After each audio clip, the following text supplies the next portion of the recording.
ನಮಸ್ಕಾರ. ಚಿತ್ರದುರ್ಗ ಮೂಲದ ರೇಣುಕಾಸ್ವಾಮಿ ಹತ್ಯೆ ಪ್ರಕರಣದ ಪ್ರಮುಖ ಆರೋಪಿಗಳಾಗಿರುವಂತಹ ದರ್ಶನ್, ಪವಿತ್ರ ಸೇರಿದಂತೆ ಇತರ ಆರೋಪಿಗಳಿಗೆ ಬೇಲ್ ಸಿಕ್ಕಿದೆ. ರೈಟ್. ದರ್ಶನ್ ಅಭಿಮಾನಿಗಳು, ಕುಟುಂಬಸ್ಥರು, ಬಂಧು ಬಳಗದವರು ನಿಜಕ್ಕೂ ಕೂಡ ಸಂತೋಷ ಪಟ್ಟಿದ್ದಾರೆ. ಮಗದೊಂದು ವಿಚಾರ ನಾವು ನೋಡ್ತಾ ಹೋಗೋದಾದ್ರೆ, ದರ್ಶನ್ ಈ ಹಿಂದೆ ವೈದ್ಯಕೀಯ ಬೇಲನ್ನು ಪಡೆದುಕೊಂಡಿರ್ತಾರೆ. ಇದಕ್ಕೆ ಸಂಬಂಧಪಟ್ಟಂತೆ ಪೊಲೀಸ್ ಇಲಾಖೆಯ ಅಧಿಕಾರಿಗಳು ನಾವು ಮೇಲ್ಮನವಿಯನ್ನು ಸಲ್ಲಿಸ್ತೀವಿ, ಯಾವುದೇ ರೀತಿಯ ಶಸ್ತ್ರಚಿಕಿತ್ಸೆ ಆಗಿಲ್ಲ, ಇಂತಹ ಒಂದು ಪ್ರಯತ್ನದಲ್ಲಿರುವ ಸಂದರ್ಭದಲ್ಲೇ ದರ್ಶನ್ಗೆ ಈಗ ಜಾಮೀನು ಸಿಕ್ಕಿರುವಂಥದ್ದು ನಿಜಕ್ಕೂ ಕೂಡ ಒಂದು ಪ್ರಕರಣದ ಬಿಗ್ ಟ್ವಿಸ್ಟ್ ಅಂತಾನೆ ಕರಿಬಹುದು. ಹಾಗಾದರೆ ಪೊಲೀಸ್ ಅಧಿಕಾರಿಗಳು ಈ ಬೇಲ್ಗೆ ಸಂಬಂಧಪಟ್ಟಂತೆ ಕೂಡ ಮೇಲ್ಮನವಿಯನ್ನು ಸಲ್ಲಿಸ್ತಾರೆ. ಈ ಎಲ್ಲ ಆಯಾಮದಲ್ಲಿ ಈ ಪ್ರಕರಣವನ್ನು ನಾವು ನೋಡಬೇಕಾಗತ್ತೆ. ಅದನ್ನು ಹೊರತುಪಡಿಸಿ ಡಿ ಗ್ಯಾಂಗ್ ಅಥವಾ ದರ್ಶನ್ ಮತ್ತು ಇತರ ಆರೋಪಿಗಳಿಗೆ ಬೇಲ್ ಸಿಕ್ಕಿರುವಂತಹ ವಿಚಾರಕ್ಕೆ ಸಂಬಂಧಪಟ್ಟಂತೆ ಕೂಲಂಕುಷವಾಗಿ ಇವತ್ತು ನಾವು ಮಾತುಕತೆಯನ್ನು ನಡೆಸೋಣ. ನಾನು ದಿವ್ಯಶ್ರೀ.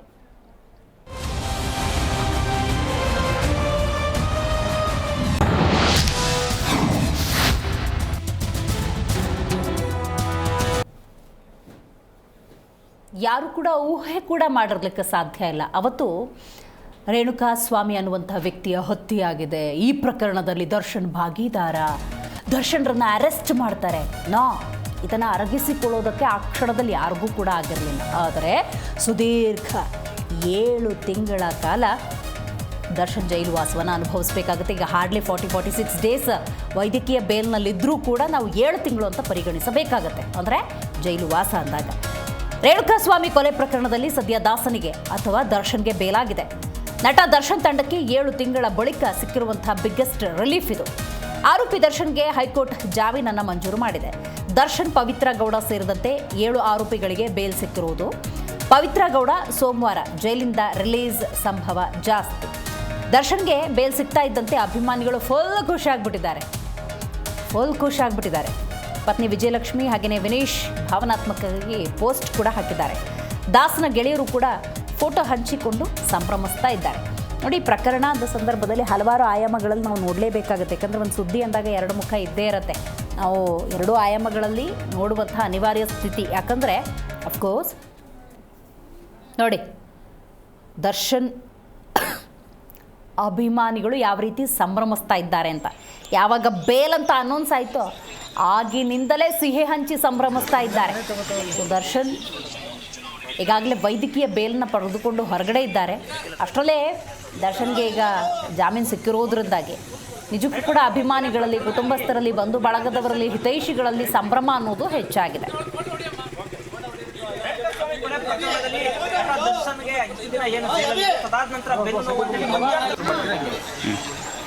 ಸೇಮ್ ಬಯಾಂಡ ಲೈವೇ ಬರ್ತೀನ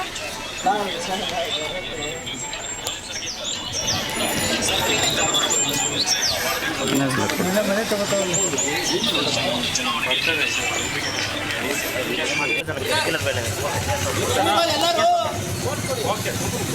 ರೇಣುಕಾಸ್ವಾಮಿ ಕೊಲೆ ಪ್ರಕರಣದಲ್ಲಿ ನಟ ದರ್ಶನ್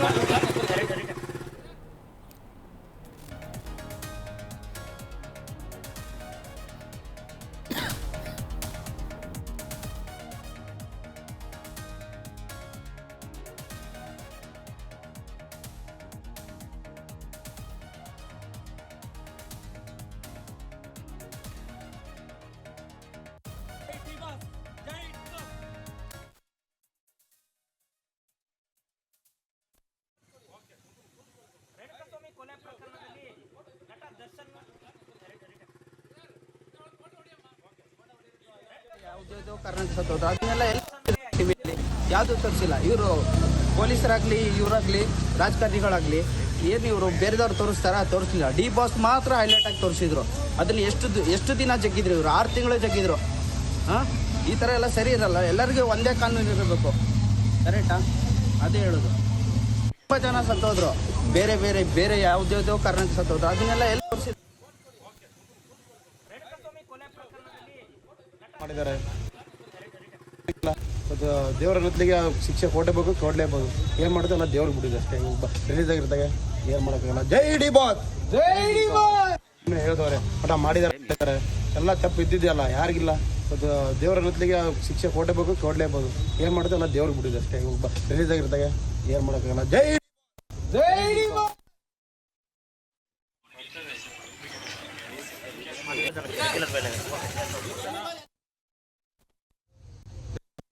ಇರೋದು ನಮಗೊಂಥರ ಹಬ್ಬ ಇದ್ದಂಗೆ.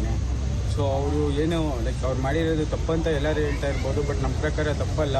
ಸೊ ಅವ್ರು ಏನು ಮಾಡಿದ್ದಾರೆ ಅದು ನಮ್ಗೆ ಒಳ್ಳೇದೇನೆ, ಆಯಿತಾ. ಸೊ ಎಲ್ಲರೂ ಲೈಕ್ ಎಕ್ಸಾಂಪಲ್ ತೊಗೋಬೇಕಂದ್ರೆ ನಾವು ಎಷ್ಟೊಂದು ಒಳ್ಳೇದು ಮಾಡಿ ನಾವು ಒಂದು ಮಿಸ್ಟೇಕ್ ಮಾಡಿದ್ರೆ ಜನ ಅದನ್ನೇ ಹಿಡ್ಕೊತಾರೆ, ಯಾರೂ ಒಳ್ಳೇದು ನೋಡೋಲ್ಲ. ಸೊ ಇಷ್ಟಪಡ್ತೀನಿ. ಜೈ ಡಿ.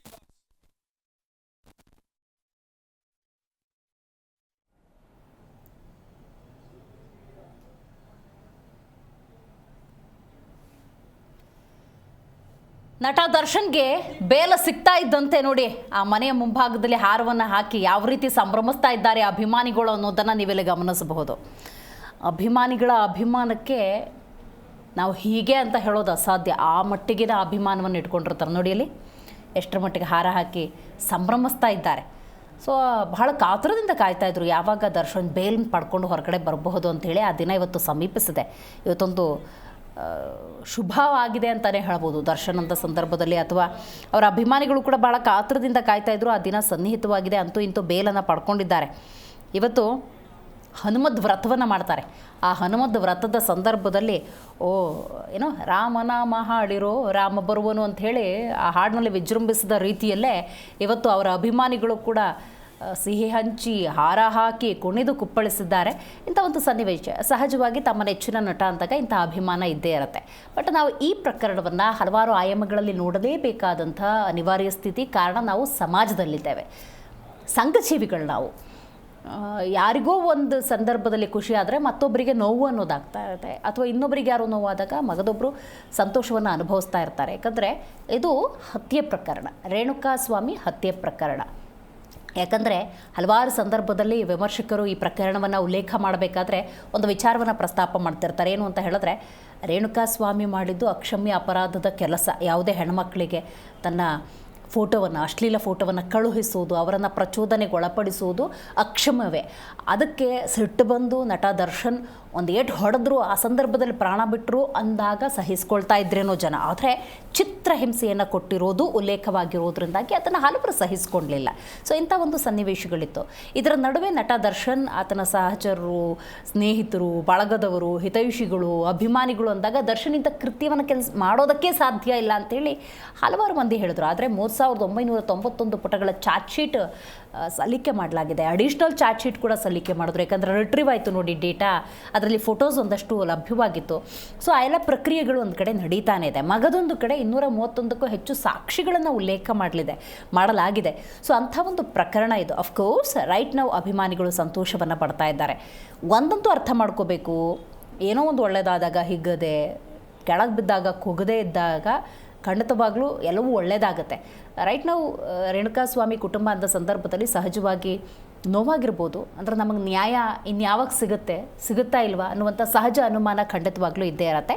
ಇದರ ನಡುವೆ ದರ್ಶನ್ ಪತ್ನಿ ಅಂದ ಸಂದರ್ಭದಲ್ಲಿ ಅವರ ವಿಜಯಲಕ್ಷ್ಮಿಯವರು ಒಂದು ಭಾವನಾತ್ಮಕ ಪೋಸ್ಟನ್ನು ಹಾಕಿದ್ದಾರೆ. ಇನ್ನು ಮಗ ವಿನೀಶ್, ದರ್ಶನ್ ಪುತ್ರ ವಿನೀಶ್ ಅವರು ಕೂಡ ಒಂದು ಭಾವನಾತ್ಮಕ ಪೋಸ್ಟನ್ನು ಸಾಮಾಜಿಕ ಜಾಲತಾಣದಲ್ಲಿ ಹಾಕಿದ್ದಾರೆ. ಅಂದರೆ ಈ ಘಟನೆ ಆಗ್ತಾ ಇದ್ದಂತೆ ವಿಜಯಲಕ್ಷ್ಮಿ ದೇವರಿರ್ಬೋದು ಅಥವಾ ಕಾನೂನು ಇರ್ಬೋದು ನಿರಂತರವಾದಂಥ ಪ್ರಯತ್ನವನ್ನು ಮಾಡ್ತಾನೇ ಇದ್ದರು, ಹೇಗಾದರೂ ಜಾಮೀನು ಸಿಗಬೇಕು ಅಂಥೇಳಿ. ಅಂಥ ಒಂದು ಪರಿಸ್ಥಿತಿ ಇರಲಿಲ್ಲ.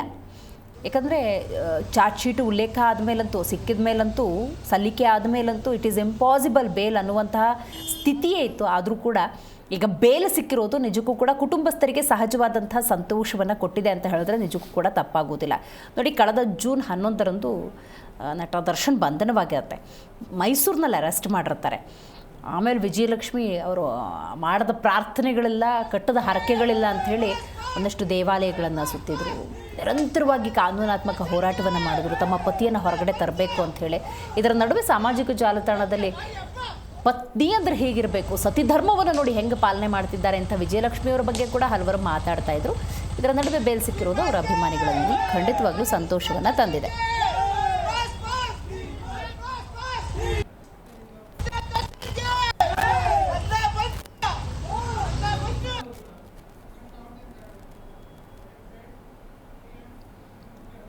ರೈಟ್, ಈ ಬಗ್ಗೆ ಮಾತಾಡಲಿಕ್ಕೆ ಮೊದಲನೇದಾಗಿ ನಮ್ಮ ಕಾರ್ಯಕ್ರಮದಲ್ಲಿ ಚಿತ್ರ ವಿಮರ್ಶಕರಾಗಿರುವಂಥ ಘನಶ್ಯಾಮ್ ಅವರಿದ್ದಾರೆ. ನಮಸ್ಕಾರ ಘನಶ್ಯಾಮ್ ಅವರೇ. ನಮಸ್ತೆ. ಇನ್ನು ನಮ್ಮ ಕಾರ್ಯಕ್ರಮದಲ್ಲಿ ನಟಿಯಾಗಿರುವಂತಹ ಯಮುನಾ ಅವರು ಝೂಮ್ನಿಂದ ಕನೆಕ್ಟ್ ಆಗಿದ್ದಾರೆ. ಮೇಡಮ್ ನಮಸ್ಕಾರ. ನಮಸ್ಕಾರ. ಓಕೆ ಓಕೆ ಯಮುನಾ ಅವರೇ, ಅಂತೂ ಇಂತೂ ನಟ ದರ್ಶನ್ ಅವರು ಈಗಾಗಲೇ ಜಾಮೀನನ್ನು ಪಡೆದುಕೊಂಡಿದ್ದಾರೆ. ನಿಮ್ಮ ಫಸ್ಟ್ ರಿಯಾಕ್ಷನ್? ಖಂಡಿತವಾಗಿಯೂ ಖುಷಿ ಆಗಿದೆ, ತುಂಬಾ ಖುಷಿ ಆಗಿದೆ. ಅದನ್ನ ಹೇಳೋಷ್ಟೇ ಇಲ್ಲ, ತುಂಬಾನೇ ಖುಷಿ ಆಗ್ತಾ ಇದೆ. ಈ ದಿನಕ್ಕಾಗಿ ಎದುರು ನೋಡ್ತಾ ಇದ್ವಿ, ತುಂಬಾ ಪ್ರಾರ್ಥನೆ ಮಾಡ್ತಾ ಇದ್ವಿ. ತಾಯಿ ಚಾಮುಂಡೇಶ್ವರಿ ಆಶೀರ್ವಾದ ಇವತ್ತು. ಎಸ್, ಈಗ ಯಾವುದೋ ಒಂದು ಸನ್ನಿವೇಶ ಅಥವಾ ಪ್ರಕರಣ ಅಂದಾಗ ಅಥವಾ ಒಂದು ಘಟನೆ ಅಂದ ಸಂದರ್ಭದಲ್ಲಿ ಪ್ಲಸ್ ಮೈನಸ್ ಇದ್ದೇ ಇರುತ್ತೆ ಯಮುನಾ ಅವರೇ. ಈಗ ನೋಡಿ, ದರ್ಶನ್ ಕುಟುಂಬಸ್ಥರು, ಬಳಗದವರು, ಸ್ನೇಹಿತರು, ಹಿತೈಷಿಗಳು, ನಿಮ್ಮಂಥ ಆತ್ಮೀಯರು ಅಂದ ಸಂದರ್ಭದಲ್ಲಿ ಅವ್ರು ಯಾವಾಗಪ್ಪ ಹೊರಗೆ ಬರ್ತಾರೆ, ಅಥವಾ ಈಗ ವೈದ್ಯಕೀಯ ಬೇಲಲ್ಲಿದ್ರು ಕೂಡ ಒಂದ್ಸಲ ಜಾಮೀನು ಸಿಕ್ಬಿಟ್ರಪ್ಪ ಸಾಕು ಅನ್ನುವಂಥ ಮನೋಭಾವದಲ್ಲಿದ್ದರೆ ಅಫ್ಕೋರ್ಸ್ ನಿಮಗೆ ಖುಷಿ. ಬಟ್ ರೇಣುಕಾ ಸ್ವಾಮಿ ಕುಟುಂಬ ಅಂತ ಸಂದರ್ಭದಲ್ಲಿ ಬೇಲ್ ಸಿಕ್ಕಿರೋದು ಅವ್ರಿಗೆ ಹೇಗೆ ಭಾವನೆಯನ್ನು ತರಿಸಿರುತ್ತೆ ಅನ್ನೋದು ಕೂಡ ಬಹಳ ಮುಖ್ಯ ಆಗುತ್ತೆ, ಸಹಜವಾಗಿ ನೋವಾಗಿರುತ್ತೆ. ಸೊ ಏನು ಹೇಳ್ತೀರಿ ಇದ್ರ ಬಗ್ಗೆ? ಎಸ್, ನಾನು ಕೂಡ ತಾಯಿ, ನಾನು ಕೂಡ ಹೆಂಡತಿ, ಮಗಳು, ಸೊಸೆ, ಎಲ್ಲ ಆಗಿರೋದ್ರಿಂದ ಆ ನೋವು ಸತ್ಯವಾಗ್ಲೂ ಅರ್ಥ ಆಗುತ್ತೆ. ಫ್ಯಾಮಿಲಿಗಾಗಿರೋ ದುಃಖ ಖಂಡಿತ ಆ ನೋವು ನಮ್ಗೆ ಅರ್ಥ ಆಗುತ್ತೆ. ಅಟ್ ದ ಸೇಮ್ ಟೈಮ್ ನಾ ಏನ್ ಹೇಳೋದಕ್ಕೆ ಇಷ್ಟಪಡ್ತೀನಿ ಅಂತಂದ್ರೆ, ಪೊಲೀಸ್ ಡಿಪಾರ್ಟ್ಮೆಂಟ್, ಫೋರೆನ್ಸಿಕ್ ಡಿಪಾರ್ಟ್ಮೆಂಟ್, ನಮ್ಮ ನ್ಯಾಯಾಂಗ ಎಲ್ಲರೂ ಕೂಡ ಒಂದಿನ ಅಲ್ಲ, 2 ದಿನ ಅಲ್ಲ, ಸತತವಾಗಿ 6 ತಿಂಗಳ ಕಾಲ ಎವಿಡೆನ್ಸಸ್ ನ ಹುಡುಕಿ ತೆಗೆದು ಎತ್ತಿ ಸಾಕಷ್ಟು ಕೆಲಸ ಮಾಡಿದ್ದಾರೆ ಅದ್ರ ಬಗ್ಗೆ. ಓಕೆ, ಸಂಪರ್ಕ ಕಡಿತವಾಗಿದೆ. ಮತ್ತೊಮ್ಮೆ ಯಮುನಾ ಅವ್ರನ್ನ ಸಂಪರ್ಕ ಮಾಡುವಂಥ ಪ್ರಯತ್ನವನ್ನು ಮಾಡೋಣ. ಘನಶ್ಯಾಮ್ ಅವರೇ, ನೀವು ಹೇಳಬೇಕು, ನಿರಂತರವಾದಂಥ ಕಾಯುವಿಕೆ ಇತ್ತು ದರ್ಶನ ಅಭಿಮಾನಿಗಳು ಅಂದ ಸಂದರ್ಭದಲ್ಲಿ. ಅಂತೂ ಇಂತೂ ಅಭಿಮಾನಿಗಳ ಅಭಿಮಾನವು ಅಥವಾ ದರ್ಶನ್ ಪತ್ನಿಯವರ ಪ್ರಾರ್ಥನೆಯ ಫಲವು, ನಿರಂತರವಾದಂಥ ಕಾನೂನು ಹೋರಾಟವು ಜಾಮೀನಂತೂ ಸಿಕ್ಕಿದೆ. ಏನು ಹೇಳಕ್ಕೆ ಬಯಸ್ತೀರಿ? ಅವರ ಅಭಿಮಾನಿಗಳಿಗೆಲ್ಲ ಫುಲ್ ಖುಷಿಯಾಗಿರ್ತಾರೆ. ಅವರು ವಾಪಸ್ಸು ಅವ್ರು ಇಷ್ಟಪಡುವಂಥ ವ್ಯಕ್ತಿ ಆಚೆ ಬಂದಿದ್ದಾರೆ. ಅವ್ರ ಕುಟುಂಬದವ್ರಿಗೂ ಒಂದು ಸಂಭ್ರಮಾಚರಣೆಯ ಒಂದು ದಿನ ಇವತ್ತು. ಅದು ಒಂದು. ಎರಡನೇದೇನು ಅಂತಂತಂದರೆ, ಈಗ ಕಾನೂನು ಚೌಕಟ್ಟಿನಲ್ಲಿ ಇರುವಂಥ ವಿಷಯ ಇದಾಗಿರೋದ್ರಿಂದ ಈ ಕಾನೂನು ಚೌಕಟ್ಟಲ್ಲಿ ನಮ್ಮ ಘನ ನ್ಯಾಯಾಲಯ, ನಮ್ಮ ನ್ಯಾಯಾಧೀಶರಿರ್ಬೋದು ಅಥವಾ ವಾದ ಮಂಡಿಸಿದಂತಹ ವಕೀಲರಿರ್ಬೋದು, ಇಲ್ಲಿ ಎಮೋಷ್ನಲ್ ಗ್ರೌಂಡ್ಸ್ ಅನ್ನೋದಕ್ಕೆ ಯಾವುದೂ ಬೆಲೆ ಕೊಡಲ್ಲ. ಕೋರ್ಟ್ ಆಗಲಿ, ಸಾಕ್ಷ್ಯಾಧಾರ, ಎವಿಡೆನ್ಸಸ್ ಮೇಲೆ ನಡೆಯುತ್ತೆ. ಈಗ ನಾವು ಯಾವ ಥರ ಒಂದು ನೆರೇಟಿವ್ ಇಟ್ಕೊಂಡಿರ್ತಾರೆ ಅಂದರೆ, ಇಲ್ಲಿ ಇಷ್ಟು ಜನ ಫ್ಯಾನ್ಸ್ ಇದ್ದಾರೆ, ಇಷ್ಟು ಜನ ಪ್ರೊಡ್ಯೂಸರ್ಸ್ ದುಡ್ಡು ಹಾಕಿದ್ದಾರೆ, ಇಂತಿಂಥ ಅವರು ಕುಟುಂಬದವ್ರು ಇದ್ದಾರೆ ಅನ್ನೋದನ್ನು ಯಾವುದನ್ನು ಕೋರ್ಟ್ ಕೇಳಕ್ಕೆ ಹೋಗಲ್ಲ. ಕೋರ್ಟ್ ಕೇಳೋದು, ಕೋರ್ಟ್ ಮುಂದೆ ಎಲ್ಲರೂ ಒಂದೇ. ಇವರು ಆ ಕೊಲೆ ಮಾಡಿದಂಥ ಸ್ಥಾನದಲ್ಲಿದ್ರಾ, ಅಥವಾ ಅವರು ಅದ್ರಲ್ಲಿ ಭಾಗಿಯಾಗಿದ್ರಾ, ಅಥವಾ ಯಾವುದೇ ಒಂದು ಆ್ಯಕ್ಟಿವಿಟಿಲಿ ಅವ್ರು ಭಾಗಿಯಾಗಿದ್ರಾ, ಯಾರದು ಏನು ಅನ್ನೋದನ್ನು ಮಾತ್ರ ನೋಡುತ್ತೆ ಹೊರತಾಗಿ ಮಿಕ್ಕಿದ ಯಾವುದನ್ನು ನೋಡಲ್ಲ. ಇವಾಗ ಕೋರ್ಟು ನಮ್ಮ ಘನ ಒಂದು ನ್ಯಾಯಾಧೀಶರು ಈ ಒಂದು ಬೇಲ್ ಒಂದು ಕೊಟ್ಟಿದ್ದಾರೆ ಅಂತಂತಂದರೆ, ಖಂಡಿತವಾಗ್ಲೂ ಎವಿಡೆನ್ಸಸ್ ಮೇಲೆ ಹೋಗಿರ್ತಾರೆ ಅವರು. ಈಗ ನಮ್ಮ ವಾದ ಮಂಡಿಸಿದಂಥ ನಮ್ಮ ಲಾಯರ್ ಆದಂಥ CV ನಾಗೇಶ್ ಅವರೇ ಹೇಳಿರೋ ಪ್ರಕಾರ, ಅಲ್ಲಿ ಆ ಒಂದು ಸಂದರ್ಭದಲ್ಲಿ ಅವರು ದರ್ಶನ್ ಅವರು ಇರಲಿಲ್ಲ, ಅದು ಕನ್ಕಾಕ್ಟೆಡ್ ಅಂತ ಹೇಳಿದ್ದಾರೆ, ಅಂದರೆ ಸೃಷ್ಟಿಸಲಾಗಿದೆ ಅನ್ನೋ ಥರ ಹೇಳಿದ್ದಾರೆ. ಅಂದರೆ ಸುನಿಲ್ ಕುಮಾರ್ ಅಂತ ಒಬ್ಬರು ಅವರ ಜೂನಿಯರು, ಅವರು ಇದನ್ನು ಮೀಡಿಯಾ ಮುಂದೆ ಹೇಳಿದ್ದಾರೆ. ಅದೊಂದಾಯಿತು ಅಂತಂದರೆ, ಎರಡನೇದು, ಈಗ 5,000 ಪೇಜು ನೀವೇ ಹೇಳ್ದಂಗೆ ಚಾರ್ಜ್ ಶೀಟ್ ಫೈಲ್ ಆಗಿದೆ. 5,000 ಪೇಜ್ನ ಕೂಲಂಕುಷವಾಗಿ ನೋಡಿ ಅದರ ಬಗ್ಗೆ ಸರಿ ತಪ್ಪುಗಳನ್ನೆಲ್ಲ ಪರಿಶೀಲಿಸಿ ತಾನೇ ನ್ಯಾಯಾಲಯ ಒಂದು ತೀರ್ಮಾನ ಕೊಡೋದು. ಇಷ್ಟು ದಿವಸ ಈ ವಾದ ಮಂಡನೆ ಎಲ್ಲ ಆದಮೇಲೆ ಕೊಟ್ಟಿದೆ ಅಂದರೆ ಅಲ್ಲೇನೋ ಒಂದು ಹುರುಳು ಇರಬೇಕು. ಖಂಡಿತವಾಗ್ಲು ಸುಮ್ಮನೆ ಬ್ಲೈಂಡಾಗಂತೂ ಕೊಟ್ರಕ್ಕೆ ಸಾಧ್ಯನೇ ಇಲ್ಲ. ಅವರು ಸೋಷಿಯಲ್ ಫಿಗರು ಅನ್ನೋದು ಹೌದು, ಅವರಿಗೆ ಲಕ್ಷಾಂತರ ಜನ ಅಭಿಮಾನಿ ಇದ್ದಾರೆ ಅನ್ನೋದು ಹೌದು, ಅವ್ರ ಮೇಲೆ ಹಲವಾರು ಕೋಟಿ ರೂಪಾಯಿಗಳು ಹೂಡಿಕೆಯಾಗಿದೆ ಅನ್ನೋದು ಹೌದು. ಆದರೆ ಅವೆಲ್ಲವೂ ನ್ಯಾಯಾಲಯದ ಕಣ್ಣು ಮುಂದೆ ಬರಲ್ಲ. Correct, I agree, completely agri. ಹೌದು. ಇವಾಗ ಅಲ್ಲಿ ಒಂದು ಇನ್ಸಿಡೆಂಟ್ನಲ್ಲಿ ಅವ್ರು ಭಾಗಿಯಾಗಿದ್ರಾ ಇಲ್ವಾ ಅಷ್ಟೇ, ಅದೇ ಮುಖ್ಯ ಆಗೋದು. ಸೊ ಇವತ್ತು ಕೋರ್ಟ್ ಮುಂದೆ ಅದನ್ನು ಅವ್ರು ಪ್ರಸ್ತುತಪಡಿಸಿದ್ದಾರೆ ಅಂತಂತಂದರೆ, ಮುಂದಿನ ದಿನದಲ್ಲಿ ಅವರು ಈಗ ಹೇಗೆ ಅವ್ರ ಅಭಿಮಾನಿಗಳು ಇವ್ರಿಗೆ ಬೇಲ್ ಎಕ್ಸ್ಪೆಕ್ಟ್ ಮಾಡ್ತಿದ್ರು, ನಾಳೆ ದಿವಸ ಅವ್ರ ಆರೋಪಿನೂ ಅಲ್ಲ, ಅವ್ರ ಅಪರಾಧಿ ಅಲ್ಲ ಅನ್ನೋ ಥರದನ್ನು ಎಕ್ಸ್ಪೆಕ್ಟ್ ಮಾಡ್ತಿರ್ತಾರೆ. ಸೊ ಇದಿಷ್ಟು ನ್ಯಾಯಾಂಗದ ಚೌಕಟ್ಟು ಮುಖಾಂತರ ಆಯಿತು ಅಂತಂದರೆ, ಮತ್ತೊಂದು ಕಡೆ ಏನು ಅಂದರೆ, ದರ್ಶನ್ ಅವ್ರಿಗೆ ಇದೊಂದು ಅವರೊಂದು ಸ್ವಲ್ಪ ಉಸಿರಾಡ್ಬೋದು ಅಂತ ನಾನು ಅನ್ಕೊತೀನಿ. ಯಾಕೆ ಅಂತಂದರೆ, ಅವರ ಹೆಲ್ತ್ ಗ್ರೌಂಡ್ಸ್ ನೋಡೋದಾಯಿತು ಅಂತಂದರೆ, ಸಿಕ್ಕಾಪಟ್ಟೆ ಅವ್ರಿಗೆ ಸಮಸ್ಯೆ ಇತ್ತು, ಸರ್ಜರಿ ಬೇಕಾ ಬೇಡವಾ ಅನ್ನುವಂತಹ ಒಂದು ಇದರಲ್ಲಿದ್ದರು. ಈಗ ಅವ್ರಿಗೆ ಆದಂಥ ಒಂದು ಸ್ವಲ್ಪ ಸಮಯ ಸಿಕ್ಕಿದೆ. ಸೊ ಅದಾದಮೇಲೆ ಅವ್ರಿಗೋಸ್ಕರ ಅವ್ರಿದು ಇರುವಂಥ ಸಮಯ ಇದು. ನಾಳೆ ಏನು ಅನ್ನೋದಕ್ಕೆ ಯೋಚನೆ ಮಾಡೋದಕ್ಕೆ ಅನ್ನೋದಕ್ಕಿಂತ, ಇನ್ನು ಮುಂದೆ ಹೇಗೆ ಅನ್ನೋದು ಯೋಚನೆ ಮಾಡೋದಕ್ಕಿಂತ ಸ್ವಲ್ಪ ಅವ್ರಿಗೋಸ್ಕರ ರಿಲ್ಯಾಕ್ಸ್ ಆಗಿ ಇರ್ಬೋದು ಒಂದು ಸ್ವಲ್ಪ ದಿವಸ ಅಂತ ಅನ್ಸುತ್ತೆ. ಈಗ ಏನಾಗುತ್ತೆ ಅಂದರೆ, ನಾನು ಆಗಲೇ ಹೇಳ್ತಾ ಇದ್ದೆ, ಉಲ್ಲೇಖ ಮಾಡ್ತಾ ಇದ್ದ ಹಾಗೆಯೇ ಈಗ ಒಬ್ರಿಗೆ ಸಂತೋಷ ಆದಾಗ ಇನ್ನೊಬ್ರಿಗೆ ದುಃಖ ಆಗ್ತಿರುತ್ತೆ, ಇವ್ರಿಗೆ ದುಃಖ ಆದಾಗ ಮತ್ತೊಬ್ರಿಗೆ ಸಂತೋಷ, ಇಂಥದ್ದೊಂದು ಸಿಚುವೇಶನ್ ಸಹಜವಾಗಿ ಇದ್ದೇ ಇರುತ್ತೆ. ಸೊ ಇವತ್ತು ಈ ಪ್ರಕರಣಕ್ಕೆ ಸಂಬಂಧಪಟ್ಟಂತೆ ದರ್ಶನ್ ಅವರಿಗೆ ಬೇಲ್ ಸಿಕ್ಕಿರೋದು ಸಹಜವಾಗಿ ಅವ್ರ ಬಂಧು ಬಳಗ ಎಲ್ಲರಿಗೂ ಖುಷಿ ಕೊಟ್ಟಿದೆ. ಈ ರೇಣುಕಾಸ್ವಾಮಿ ಕುಟುಂಬ ಅಂತ ನೋಡಿದ ಸಂದರ್ಭದಲ್ಲಿ ಸಹಜವಾಗಿ ಒಂದು ನೋವಿದ್ದೇ ಇರುತ್ತೆ. ನಮಗೆ ನ್ಯಾಯ ಸಿಗುತ್ತಾ ಇಲ್ವಾ, ಆ ವಿಶ್ವಾಸ ಇಟ್ಕೋಬೇಕಾ ಬೇಡವಾ? ಅದೇ ಅವ್ರ ತಂದೆ ಮಾತಾಡಿದಾರಲ್ಲ, ರೇಣುಕಾಸ್ವಾಮಿ ಅವ್ರ ತಂದೆಯವ್ರು ಹೇಳಿದ್ದಾರೆ, ಇವತ್ತು ಏನು ಬೇಲ್ ಸಿಕ್ಕಿದೆ ಅದು ಒಂದು ಕಡೆ ಆಯಿತು ಅಂತಂದರೆ ಮತ್ತೊಂದು ಕಡೆ ನ್ಯಾಯಾಂಗ ನಾವು ಮೆಟ್ಲೇರಿದ್ದೀವಿ, ಅಲ್ಲಿ ನಮ್ಗೆ ನ್ಯಾಯ ಸಿಕ್ಕೇ ಸಿಗುತ್ತೆ ಅನ್ನೋಂಥ ಒಂದು ಮಾತು ಹೇಳಿದ್ದಾರೆ. ಸಹಜವಾಗಿ ಪುತ್ರಶೋಕಂ ನಿರಂತರಂ ಅಂತ ಒಂದು ಮಾತಿದೆ. ಮಗುನ ಅಥವಾ ಮಗನ ಕಳ್ಕೊಂಡಂತಹ ಒಬ್ಬ ತಂದೆಗೆ ಆ ಪೇಯ್ನ್ ಖಂಡಿತವಾಗ್ಲೂ ಇದ್ದೇ ಇರುತ್ತೆ. ಅದು ಶಾಶ್ವತ, ಅದಕ್ಕೆ ಪರಿಹಾರ ಅನ್ನೋದೇ ಇಲ್ಲ. ಅವ್ರ ನೋವನ್ನ ಅವ್ರು ಸಹಜವಾಗಿ ಅವರು ಹೇಳ್ಕೊಂಡಿದ್ದಾರೆ. ಕಾದ್ ನೋಡ್ಬೇಕು ಮುಂದಿನ ದಿನದಲ್ಲಿ ಹೇಗಿದೆ ತಿರುಪಡಿಯತ್ತೆ ಏನು ಅಂತ ಅಂದ್ಬಿಟ್ಟು ಅವರು ಹೇಗೆ ರಿಯಾಕ್ಟ್ ಮಾಡ್ತಾರೆ, ಹೇಗೆ ಅವರು ಇದನ್ನ ಸ್ವೀಕರಿಸ್ತಾರೆ ಅನ್ನೋದನ್ನ. ಅಲ್ಲ, ಈಗ ಸಿಕ್ಕಿರುವಂತಹ ಬೇಲ್ನ ತಾತ್ಕಾಲಿಕ ರಿಲೀಫ್ ಅಂತ ಅನ್ಕೊಂಬೋದಾ? ಖಂಡಿತವಾಗ್ಲೂ ಲಾಯರ್ಗಳು ಹೇಳೋ ಪ್ರಕಾರ ಮತ್ತೆ ಈ ಒಂದು ವಿಷಯದಲ್ಲಿ ತಿಳ್ಕೊಂಡ್ರವ್ರು ಹೇಳೋ ಪ್ರಕಾರ ಇನ್ನೂ ಇವ್ರುಗಳ ಮೇಲೆ ಒಂಥರ ನ್ಯಾಯಾಂಗದ ಕತ್ತಿ ತೂಗಾಡ್ತಾನೆ ಇದೆ ಅನ್ನುವಂತಹ ಒಂದು ಮಾತನ್ನ ಹೇಳಿದ್ದಾರೆ. ಯಾಕೆಂದ್ರೆ ನಾಳೆ ದಿವಸ ಸುಪ್ರೀಂ ಕೋರ್ಟಲ್ಲಿ ಒಂದು ಅಪೀಲ್ ಅಂತ ಹೋದಾಗ ಇವ್ರು ಮತ್ತೆ ಹೋಗ್ಬೇಕಾಗತ್ತೆ. ಸುಪ್ರೀಂ ಕೋರ್ಟ್ನ ಅವ್ರು ಕರೀತು ಅಂತಂದ್ರೆ ಇವ್ರು ನೋಟಿಸ್ ಕೊಟ್ಟರೆ ಅವ್ರು ಹೋಗ್ಲೇಬೇಕಾಗತ್ತೆ. ಅಲ್ಲಿ ಏನು ತೀರ್ಮಾನ ಕೊಡ್ತಾರೋ, ಅಲ್ಲಿ ಏನು ನಿರ್ಣಯ ಆಗುತ್ತೋ ಅನ್ನೋದು ಬಹಳ ಮುಖ್ಯ ಆಗುತ್ತೆ. ಸೊ ಇದು ತಾತ್ಕಾಲಿಕ ರಿಲೀಫ್ ಅನ್ನೋದು ಮಾತ್ರ ಖಂಡಿತ ಹೇಳ್ಬೋದು. ಪರ್ಮನೆಂಟ್ ರಿಲೀಫ್ ಅಂತೂ ಖಂಡಿತವಾಗ್ಲೂ ಅಲ್ಲ ಇವ್ರುಗಳು ಎಲ್ರಿಗೂ.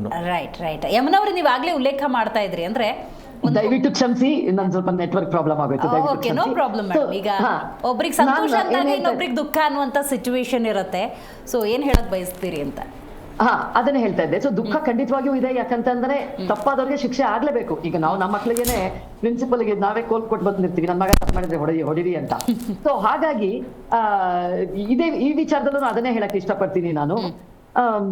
ಇನ್ನ ಈ ವಿಚಾರದಲ್ಲಿ ನೋಡಿ, ನಾನು ಹೇಳ್ತಾ ಇದ್ದೆ, ಪೊಲೀಸ್ ಡಿಪಾರ್ಟ್ಮೆಂಟ್, ಫೋರೆನ್ಸಿಕ್ ಡಿಪಾರ್ಟ್ಮೆಂಟ್, ನ್ಯಾಯಾಂಗ ಎಲ್ಲರೂ ಒಂದಿನ ಅಲ್ಲ 2 ದಿನ ಅಲ್ಲ 6 ತಿಂಗಳು ಎಲ್ಲ ಎವಿಡೆನ್ಸಸ್ ನ ತೆಗೆದು ಅದ್ರ ಬಗ್ಗೆ ತುಂಬಾ ತನಿಖೆಯನ್ನ ಮಾಡಿ ಇವತ್ತು ಈ ನಿರ್ಧಾರ ಕೊಟ್ಟಿದ್ದಾರೆ ಅಂತ ಅಂದ್ರೆ ನಮಗೆ ಅದರಲ್ಲಿ ಗೌರವ ಇರಬೇಕು, ಅದನ್ನ ಸ್ವೀಕಾರ ಮಾಡ್ಲೇಬೇಕು. ಈಗ ಖುಷಿ, ಸಂತೋಷ, ದುಃಖ, ನೋವು ಅದೆಲ್ಲ ಸೆಕೆಂಡರಿ. ಈಗ ಆಕ್ಸೆಪ್ಟ್ ಮಾಡೋದೇನಿದೆ ಅದಕ್ಕೆ ಬಂದಾಗ ನ್ಯಾಯಾಂಗಕ್ಕೆ ನಾವು ತಲೆ ಬಗ್ಗಿಸ್ಲೇಬೇಕು. ಅಲ್ಲಿಂದ ಬಂದಿರೋ ನಿರ್ಧಾರ ಆಗಿರೋದ್ರಿಂದ ಡೆಫಿನೆಟ್ಲಿ ಅದಕ್ಕೆ ಬೆಲೆ ಇದೆ, ಅದಕ್ಕೆ ಗೌರವ ಇದೆ, ನಾವು ಅದನ್ನ ಸ್ವೀಕರಿಸಲೇಬೇಕು. ರೈಟ್. ಓಕೆ, ಮಾತಾಡ್ತೀನಿ ನಿಮ್ಮ ಜೊತೆ, ಹಾಗೆ ಸಂಪರ್ಕದಲ್ಲಿರಿ ಅಮ್ಮನವರೇ.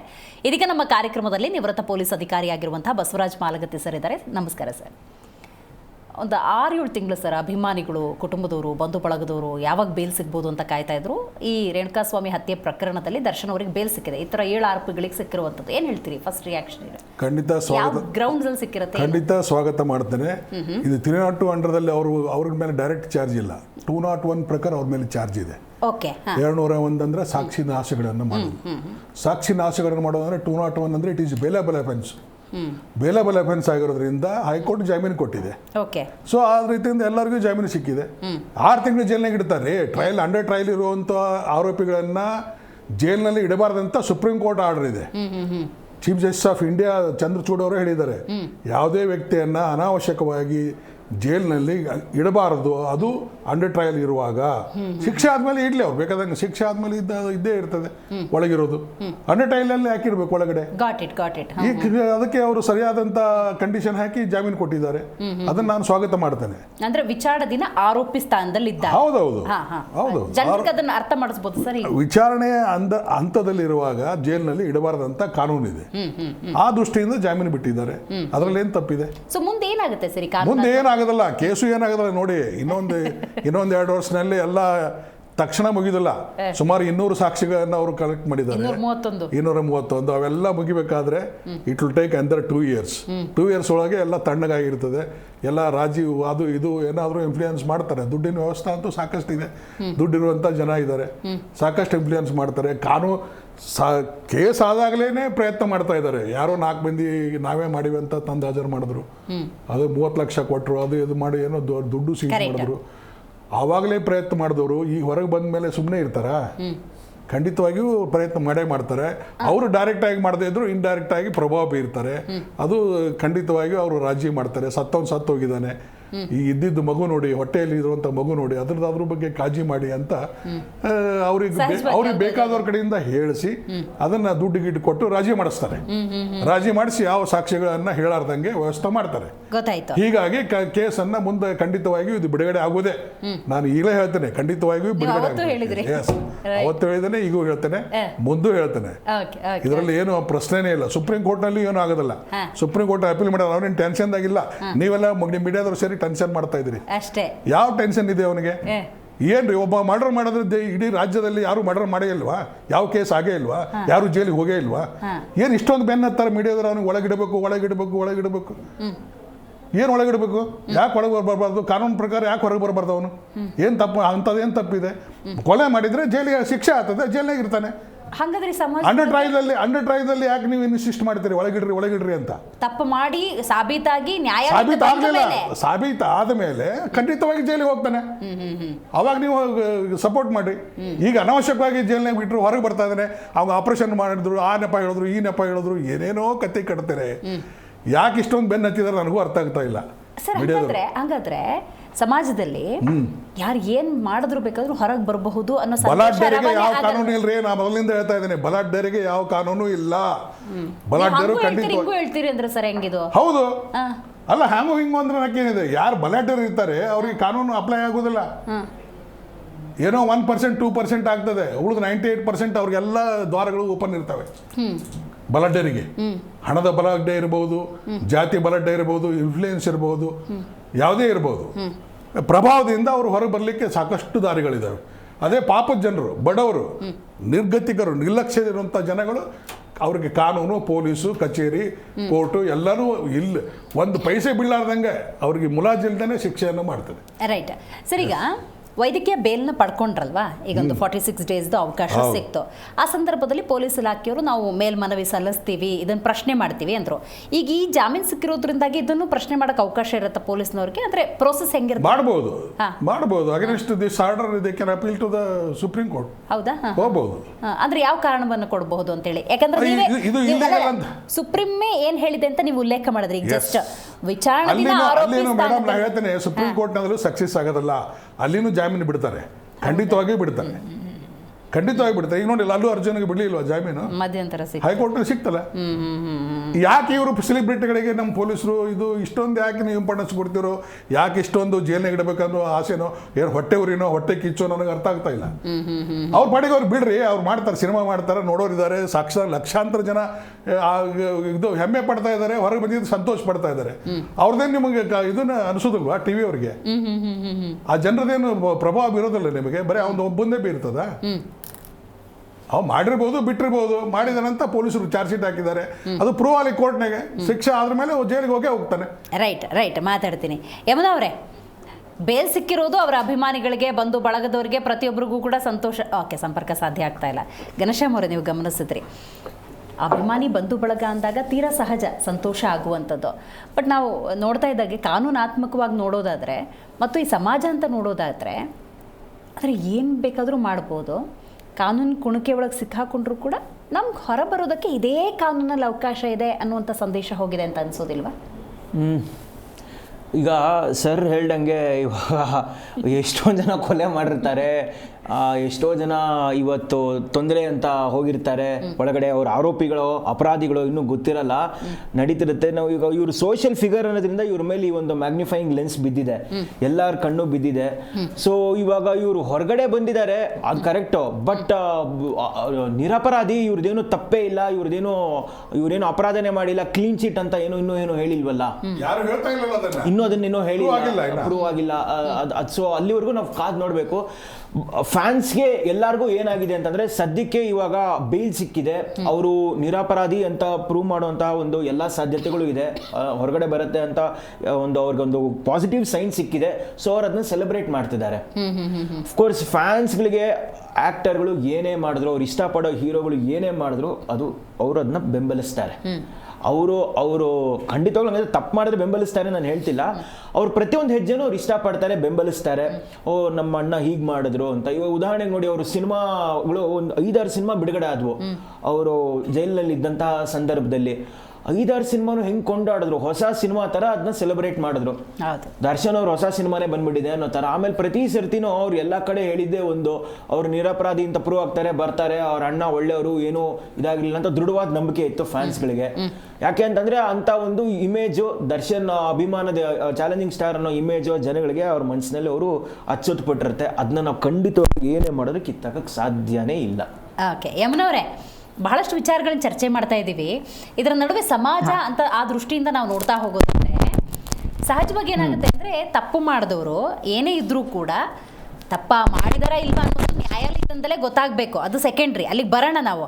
ಅದಕ್ಕೂ ಪೂರ್ವದಲ್ಲಿ ಒಂದು ಮನಸ್ಸಿನಲ್ಲಿ ಈ ಥಾಟ್, ಈ ವಿಷಯ ಬರುತ್ತೆ ಅಂತ, ಈ ಕಾನೂನಲ್ಲಿ ನಾವು ಏನೇ ಮಾಡಿದ್ರು ಕೂಡ ಹೊರಗೆ ಬರೋದಕ್ಕೆ ಸಾಧ್ಯ ಇದೆ, ಕಾನೂನಲ್ಲೇ ಅವಕಾಶ ಇದೆ ಅನ್ನುವಂತಹ ಸಂದೇಶ ಹೋಗಿರಲ್ವಾ ಅಂತ. ಅದನ್ನ ಹೀಗೆ ಯೋಚನೆ ಮಾಡ್ಬೋದಲ್ಲ, ಯಾಕೆಂದ್ರೆ ಇನ್ನು ನಿರ್ಧಾರ ಹೊರಗಡೆ ಬರ್ದೇ ಇರೋದ್ರಿಂದ ನಾನು ಈ ಮಾತು ಹೇಳ್ತಾ ಇದ್ದೀನಿ. ಏನು ತಪ್ಪು ಮಾಡಿಲ್ದೇ ಇರೋ ವ್ಯಕ್ತಿ 7 ತಿಂಗಳು ಪಾಪ ಜೈಲೊಳಗೆ ಕೊಳೆಯೋ ಹಾಗೆ ಆಯ್ತಲ್ಲ, ಯಾಕೆ ಅಂತ ಥಾಟ್ ಬರ್ಬೋದಲ್ಲ. Correct, very nice, very nice. ಅಲ್ವಾ? ಸೊ ಹಾಗಾಗಿ ಇಲ್ಲಿ ದರ್ಶನ್ ಸರ್ ಅನ್ನೋದೇ ಮೇನ್ ಪ್ರಾಬ್ಲಮ್. ಎಲ್ರಿಗೂ ಇಷ್ಟೊಂದು ಕಣ್ಣು ಬಿದ್ದಿರೋದು, ಎಲ್ರು ಸಂಭ್ರಮಿಸೋದಾಗ್ಲಿ ಅಥವಾ ಬೈಯೋದಾಗ್ಲಿ ಅಥವಾ ಅವ್ರ ಒಳಗಡೆ ಹೋದಾಗ ಅವ್ರ ಬಗ್ಗೆ ಕೆಟ್ಟದಾಗಿ ಮಾತಾಡಿರೋದಾಗ್ಲಿ, ಇವತ್ತು ಸಂಭ್ರಮ ಯಾವುದೇ ಆದ್ರೂ ಮೇನ್ ಪ್ರಾಬ್ಲಮ್ ಪಾಪ ದರ್ಶನ್ ಸರ್ ಅವರ ಪಾಪ್ಯುಲಾರಿಟಿ, ಅವರ ಯಶಸ್ವಿ ಜೀವನವೇ ಅವ್ರಿಗೆ ಮುಳುಗಾಯ್ತೇನೋ ಅಂತ ನನಗೆ ಸಾಕಷ್ಟು ಅನ್ಸುತ್ತೆ. ಎಲ್ಲರೂ ಒಂಥರ ನೋಡಿದ್ರ ಬದಲು ನಾ ಹೇಳಿದ ಪಾಯಿಂಟ್ ಗಮನದಲ್ಲಿ ಇಟ್ಕೊಳ್ಬಹುದು. ಈಗ ನಾಳೆ ದಿನ ಇನ್ನು ನಿರ್ಧಾರ ಬಂದಾಗ ನಿರಪರಾಧಿ ಅವ್ರದ್ದು ಇದರಲ್ಲಿ ಕೈವಾಡನೇ ಇಲ್ಲ ಅಂದಾಗ ಕಳೆದಂತ 7 ತಿಂಗಳಿಗೆ ಯಾರು ಮತ್ತೆ ಹೊಣೆ ಅಲ್ವಾ? ಸೊ ಹಾಗಾಗಿ 2 ರೀತಿ ಯೋಚನೆಯನ್ನು ತಗೋಬೇಕಾಗುತ್ತೆ. ಒಂದು ಪಕ್ಷ ತಪ್ಪಾಗಿದೆಯೋ ಇಲ್ವೋ ಗೊತ್ತಾಗುತ್ತೆ, ಬಟ್ ಈಗ ಸುದೀರ್ಘವಾಗಿ ಒಂದು 6 ತಿಂಗಳ ಕಾಲ ಜೈಲಲ್ಲಿದ್ದರು, ಈಗ ವೈದ್ಯಕೀಯ ಜಾಮೀನ್ ಮೇಲೆ ಹೊರಗಡೆ ಇದ್ದಾರೆ. ಒಂದು ಪರಿವರ್ತನೆ ಅನ್ನೋದು ಇನ್ನೆಂದೂ ಕೂಡ ಇಂಥ ತಪ್ಪುಗಳಾಗಬಾರ್ದು. ತನ್ನಿಂದ ಬಿಡಿ, ತನ್ನ ಅಭಿಮಾನಿಗಳು ಕೆಲವೊಮ್ಮೆ ದರ್ಶನದ ಸಂದರ್ಭದಲ್ಲಿ ಸ್ವಲ್ಪ ಅತಿರೇಕಕ್ಕೆ ಹೋಗ್ತಿರ್ತಾರೆ, ಅವರನ್ನು ಕೂಡ ಕಂಟ್ರೋಲಿಗೆ ತಗೊಳ್ಬೇಕು, ಸಮಾಜಕ್ಕೆ ಕೊಡುಗೆ ಕೊಡುವಂಥ ಕೆಲಸಗಳನ್ನಷ್ಟೇ ಮಾಡಬೇಕು ಅನ್ನುವಂತಹ ಒಂದು ರಿಯಲೈಸೇಷನ್ ದರ್ಶನ್ ಅವರಲ್ಲಿ ಆಗಿರಬಹುದು ಅಂತ ಭಾವಿಸ್ಬೋದಾ? ಮೇಡಮ್, ಅತಿರೇಕಕ್ಕೆ ಹೋಗೋದಕ್ಕೆ ಕಾರಣ ಏನು ಅನ್ನೋದನ್ನು ಯೋಚನೆ ಮಾಡ್ಬೇಕು. ಯಾಕೆ ಗೊತ್ತಾ, 2 ಕೈ ಚಪ್ಪಾಳೆ ತಟ್ಟದೆ ಯಾರು ಮಾಡಲ್ಲ. ಇವತ್ತಿನ ದಿನ ಅಷ್ಟು ಸಂಭ್ರಮಿಸ್ತಾ ಇರೋದಕ್ಕೆ ಕಾರಣ ಏನು ಅಂತ ಅಂದ್ರೆ, ಅವರು ಸಿಕ್ಕಾಪಟ್ಟೆ ನೋವನ್ನ, ಅವಮಾನಗಳನ್ನ ಸಹಿಸಿ ಇಟ್ಕೊಂಡಿದ್ರು 7 ತಿಂಗಳ ಕಾಲ. ದರ್ಶನ್ ಸರ್ ಅವ್ರನ್ನ ಒಳಗೆ ಕರ್ಕೊಂಡು ಹೋಗ್ಬೇಕಾದ್ರೆ ಆಡದಂತ ಕೆಟ್ಟ ಮಾತು ಇನ್ನೂ ನನ್ನ ಕಿವಿಯೊಳಗೆ ಇದೆ. ನಾ ಅವತ್ತು ಇದೇ ಪದ ಉಪಯೋಗಿಸಿದ್ದೆ, ಇವತ್ತು ಅದೇ ಪದ ಉಪಯೋಗಿಸ್ತೀನಿ.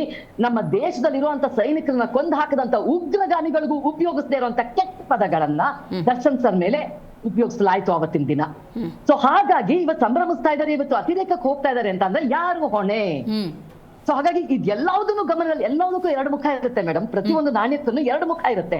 2 ಬಗ್ಗೆನೂ ಎರಡಿದ್ರೂ ನಾವು ಮಾತಾಡ್ತೀವಿ ಅನ್ನೋದಾದ್ರೆ. ಆಮೇಲೆ ಪರಿವರ್ತನೆ ಅನ್ನೋ ವಿಚಾರಕ್ಕೆ ನಾನು ಕಂಡ ಹಾಗೆ ದರ್ಶನ್ ಸರ್ ಹೆಣ್ಮಕ್ಳಿಗೆ ಸಿಕ್ಕಾಪಟ್ಟೆ ಗೌರವ ಕೊಡ್ತಾರೆ, ತುಂಬಾನೇ ಗೌರವ ಕೊಡ್ತಾರೆ. ಅವ್ರ ಚೇರ್ ಬಿಟ್ಟು ಎದ್ದು ಕೆಳಗೆ ಕೂತ್ಕೊಂಡು ಒಂದು ಚೇರ್ನ ಒಂದು ಹೆಣ್ಣಿಗೆ ಕೊಡುವಂತ ದೊಡ್ಡ ಗುಣ ಅವರಲ್ಲಿ ನಾನ್ ನೋಡಿರೋದ್ರಿಂದ ಯಾವ ಪರಿವರ್ತನೆ ನನಗೆ ಅರ್ಥ ಆಗ್ತಾ ಇಲ್ಲ. ಒಂದೇನು ಅಂತ ಅಂದ್ರೆ, ಅವರು ಮನಸ್ಸಿಗೆ, ಅವರು ತಲೆಗಿಂತ ಹೆಚ್ಚಾಗಿ ಹೃದಯದಿಂದ ಯೋಚನೆ ಮಾಡುವಂತಹ ಮೃದು ಸ್ವಭಾವದ ವ್ಯಕ್ತಿ ಅವರು. ಸೊ ಅದು ಬಿಟ್ರೆ ನಾನು ಇನ್ನೇನು ಅವ್ರ ಬಗ್ಗೆ ಹೇಳಕ್ಕೆ ಇಷ್ಟಪಡಲ್ಲ. ರೈಟ್ ಮಾತಾಡ್ತೀನಿ ಸರ್. ಈಗ ಯಮುನವ್ರು ಹೇಳ್ದಂಗೆ ಅಪರಾಧಿಗಳಿಗೆ ಅನ್ಯಾಯವಾಗಿ ಶಿಕ್ಷೆ ಆಗಬಾರ್ದು ಅಂಥೇಳಿ ಅದೇ ವಿಚಾರವನ್ನು ನೀವು ಕೂಡ ಪ್ರಸ್ತಾಪ ಮಾಡಿದ್ರಿ. ಈ ಪ್ರಕರಣದಲ್ಲಿ ನಾವು ಹೆಂಗೆ ನೋಡಬೇಕು ಅಂತ ಹೇಳಿ ಅಂದರೆ, ಒಂದು ಪಕ್ಷ ಇವ್ರು ನಿರಪರಾಧಿ ಅನ್ನೋದಾದರೆ ಅನ್ಯಾಯವಾಗಿ 6 ತಿಂಗಳು ಜೈಲಲ್ಲಿ ಇದ್ದಂಗೆ ಆಯ್ತಲ್ಲ. ಅದು ಸ್ವಾಭಾವಿಕ ಕಾನೂನು ಆ ಥರ ಇದೆ, ಏನು ಮಾಡಲಿಕ್ಕಾಗಲ್ಲ. ಕಾನೂನೇ ಆ ಥರ ಇರುವುದರಿಂದ ಅನ್ಯಾಯ ಆಯಿತು, ನನಗೆ ಅನಾವಶ್ಯಕವಾಗಿ ನನಗೆ ಜೈಲಿನಲ್ಲಿ ಇಟ್ಟರು ಅನ್ನುವಂಥ ಪ್ರಶ್ನೆ ಬರೋದಿಲ್ಲ. ಇನ್ನೊಂದೇನಿದೆ, ಪಶ್ಚಾತ್ತಾಪ ಆಗಿದೆ ಅಂದರೆ, ಈಗ 6 ತಿಂಗಳ ಅವನು 3-4 ತಿಂಗಳಂತೂ ಜೈಲಿನಾಗಿದ್ದ, ಸಫರ್ ಆದ. ಒಬ್ಬ ವ್ಯಕ್ತಿ ಎಲ್ಲ ದೃಷ್ಟಿಯಿಂದ ಯಾವುದೇ ಕುಂದುಕೊರತೆ ಇಲ್ಲದೆ ವಿಲಾಸಿ ಜೀವನವನ್ನು ಮಾಡಿದಂಥ ವ್ಯಕ್ತಿ, ಅದು 6/10 ಇರುವಂಥ ಜೈಲಿನಲ್ಲಿ, ಘೋರ ಶಿಕ್ಷೆ ಇರುವಂಥ ಜೈಲಿನಲ್ಲಿ, ಆ ರೂಮ್ನಲ್ಲಿ ಅವನು ನಮ್ಮ ತಿಂಗಳಿಗಟ್ಟಲೆ ಕಳಿಬೇಕಾದ್ರೆ ಎಷ್ಟು ಹಿಂಸೆ ಆಗಬೇಕು, ಮಾನಸಿಕ ಎಷ್ಟು ಹಿಂಸೆ ಅನುಭವಿಸಿರ್ತಾನೆ. ಖಂಡಿತವಾಗಿಯೂ ಮಾನಸಿಕವಾಗಿ ಪಶ್ಚಾತ್ತಾಪ ಆಗಿರ್ತದೆ. ಅದು ಯಾರೇ ಆದರೂ ಅದಕ್ಕೇನು ಮನೋತಜ್ಞರೇನು ಬೇಕಾಗಿಲ್ಲ ಹೇಳಲಿಕ್ಕೆ, ಜನಸಾಮಾನ್ಯರ ಊಹೆ ಮಾಡ್ಬೋದು.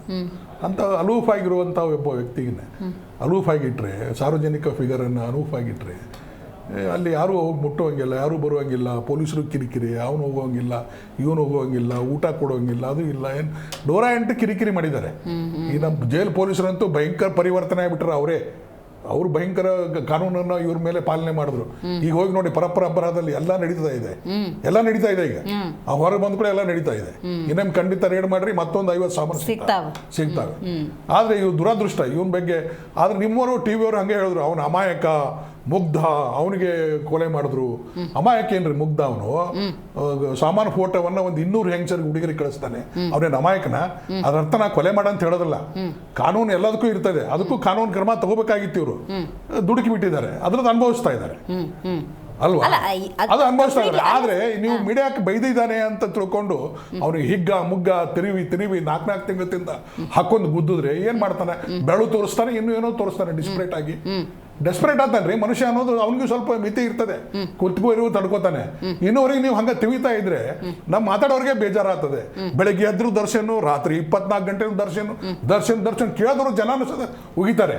ಸಂತೋಷ್ ಹೆಗಡೆ ಸದ ಉಗಿದಿದ್ದಾರೆ. ಯಾಕೆ ತೋರಿಸ್ತಾರೆ? ಅವ್ನು ಬೆಳಗ್ಗೆ ಎದ್ದು ಕೂಡ ನೋಡ್ತಾರಂತ. ಎಷ್ಟೊಂದು ಜನರಿಗೆ ಹೇಸಿ ಬರುವಂಗ ತೋರಿಸ್ತಾ ಇದ್ರಿ. ಅದಕ್ಕೇನಾದ್ರೂ ಬೆಲೆ ಇದೆನಾ? ಏನಾದ್ರೂ ಅರ್ಥ ಇದೆನಾ? ಬೇರೆ ಸುಮ್ಮ ಸುದ್ದಿಗಳೇ ಇಲ್ವಾ ನಿಮಗೆ? ಬೇರೆ ಸುದ್ದಿಗಳೇ ಇಲ್ವಾ? ಇದು ಒಂದೇ ಇದೆ. ಅವ್ರನ್ನ ಟೆರರಿಸ್ಟ್ ತೋರಿಸ್ಲಿಕ್ಕೆ ಅಂತ ಮಾಡ್ಲಿಕ್ಕೆ ಇದು ನನಗೂ ಬೇಜಾರಾಗ್ಬಿಡ್ತು. ಬೇಜಾರಾಗಿ ಒಮ್ಮೆ ಟಿವಿಯಲ್ಲಿ ಮಾತಾಡಿದ್ದೇನೆ. ಸಂಬಂಧಪಟ್ಟರು ಟಿವಿಯಲ್ಲಿ ನಾ ಎಲ್ಲ ಚಾನಲ್ಗೆ ಬ್ಲೇಮ್ ಮಾಡ್ತಾ ಇಲ್ಲ. ಕೆಲವೊಂದು ಚಾನಲ್, 1-2 ಚಾನಲ್ಗೆ ಮಾತ್ರ ಇಷ್ಟೊಂದು ಬಹಳ ವಿಕೃತವಾಗಿ ತೋರಿಸ್ತಾ ಇದ್ದಾರೆ. ವಿಕೃತ ಮನಸ್ಸಿನಿಂದ ಅವನಿಗೆ ವರ್ಣನೆ ಮಾಡ್ತಾ ಇದ್ದಾರೆ. ಇದು ಬಹಳ ಬೇಜಾರಾಗಿದೆ. I completely agri. ಬಟ್ ಕೆಲವೊಂದು ಸ್ಥಾನ, ಈಗ ದರ್ಶನ್ ಇರ್ಬೋದು ಅಥವಾ ದೊಡ್ಡ ನಟರು ಇರ್ಬೋದು, ಅವ್ನು ತಪ್ಪು ಮಾಡಿದ್ನಿಲ್ಲೋ, ಮೀಡಿಯಾಗೆ ಬೈದಿದ್ನಿಲ್ಲೋ, ಅವ್ನು ಕ್ಷಮೆ ಕೇಳಿದಾನೆ. ಮನುಷ್ಯನ ಧರ್ಮ ಕ್ಷಮೆ ಮಾಡೋದು.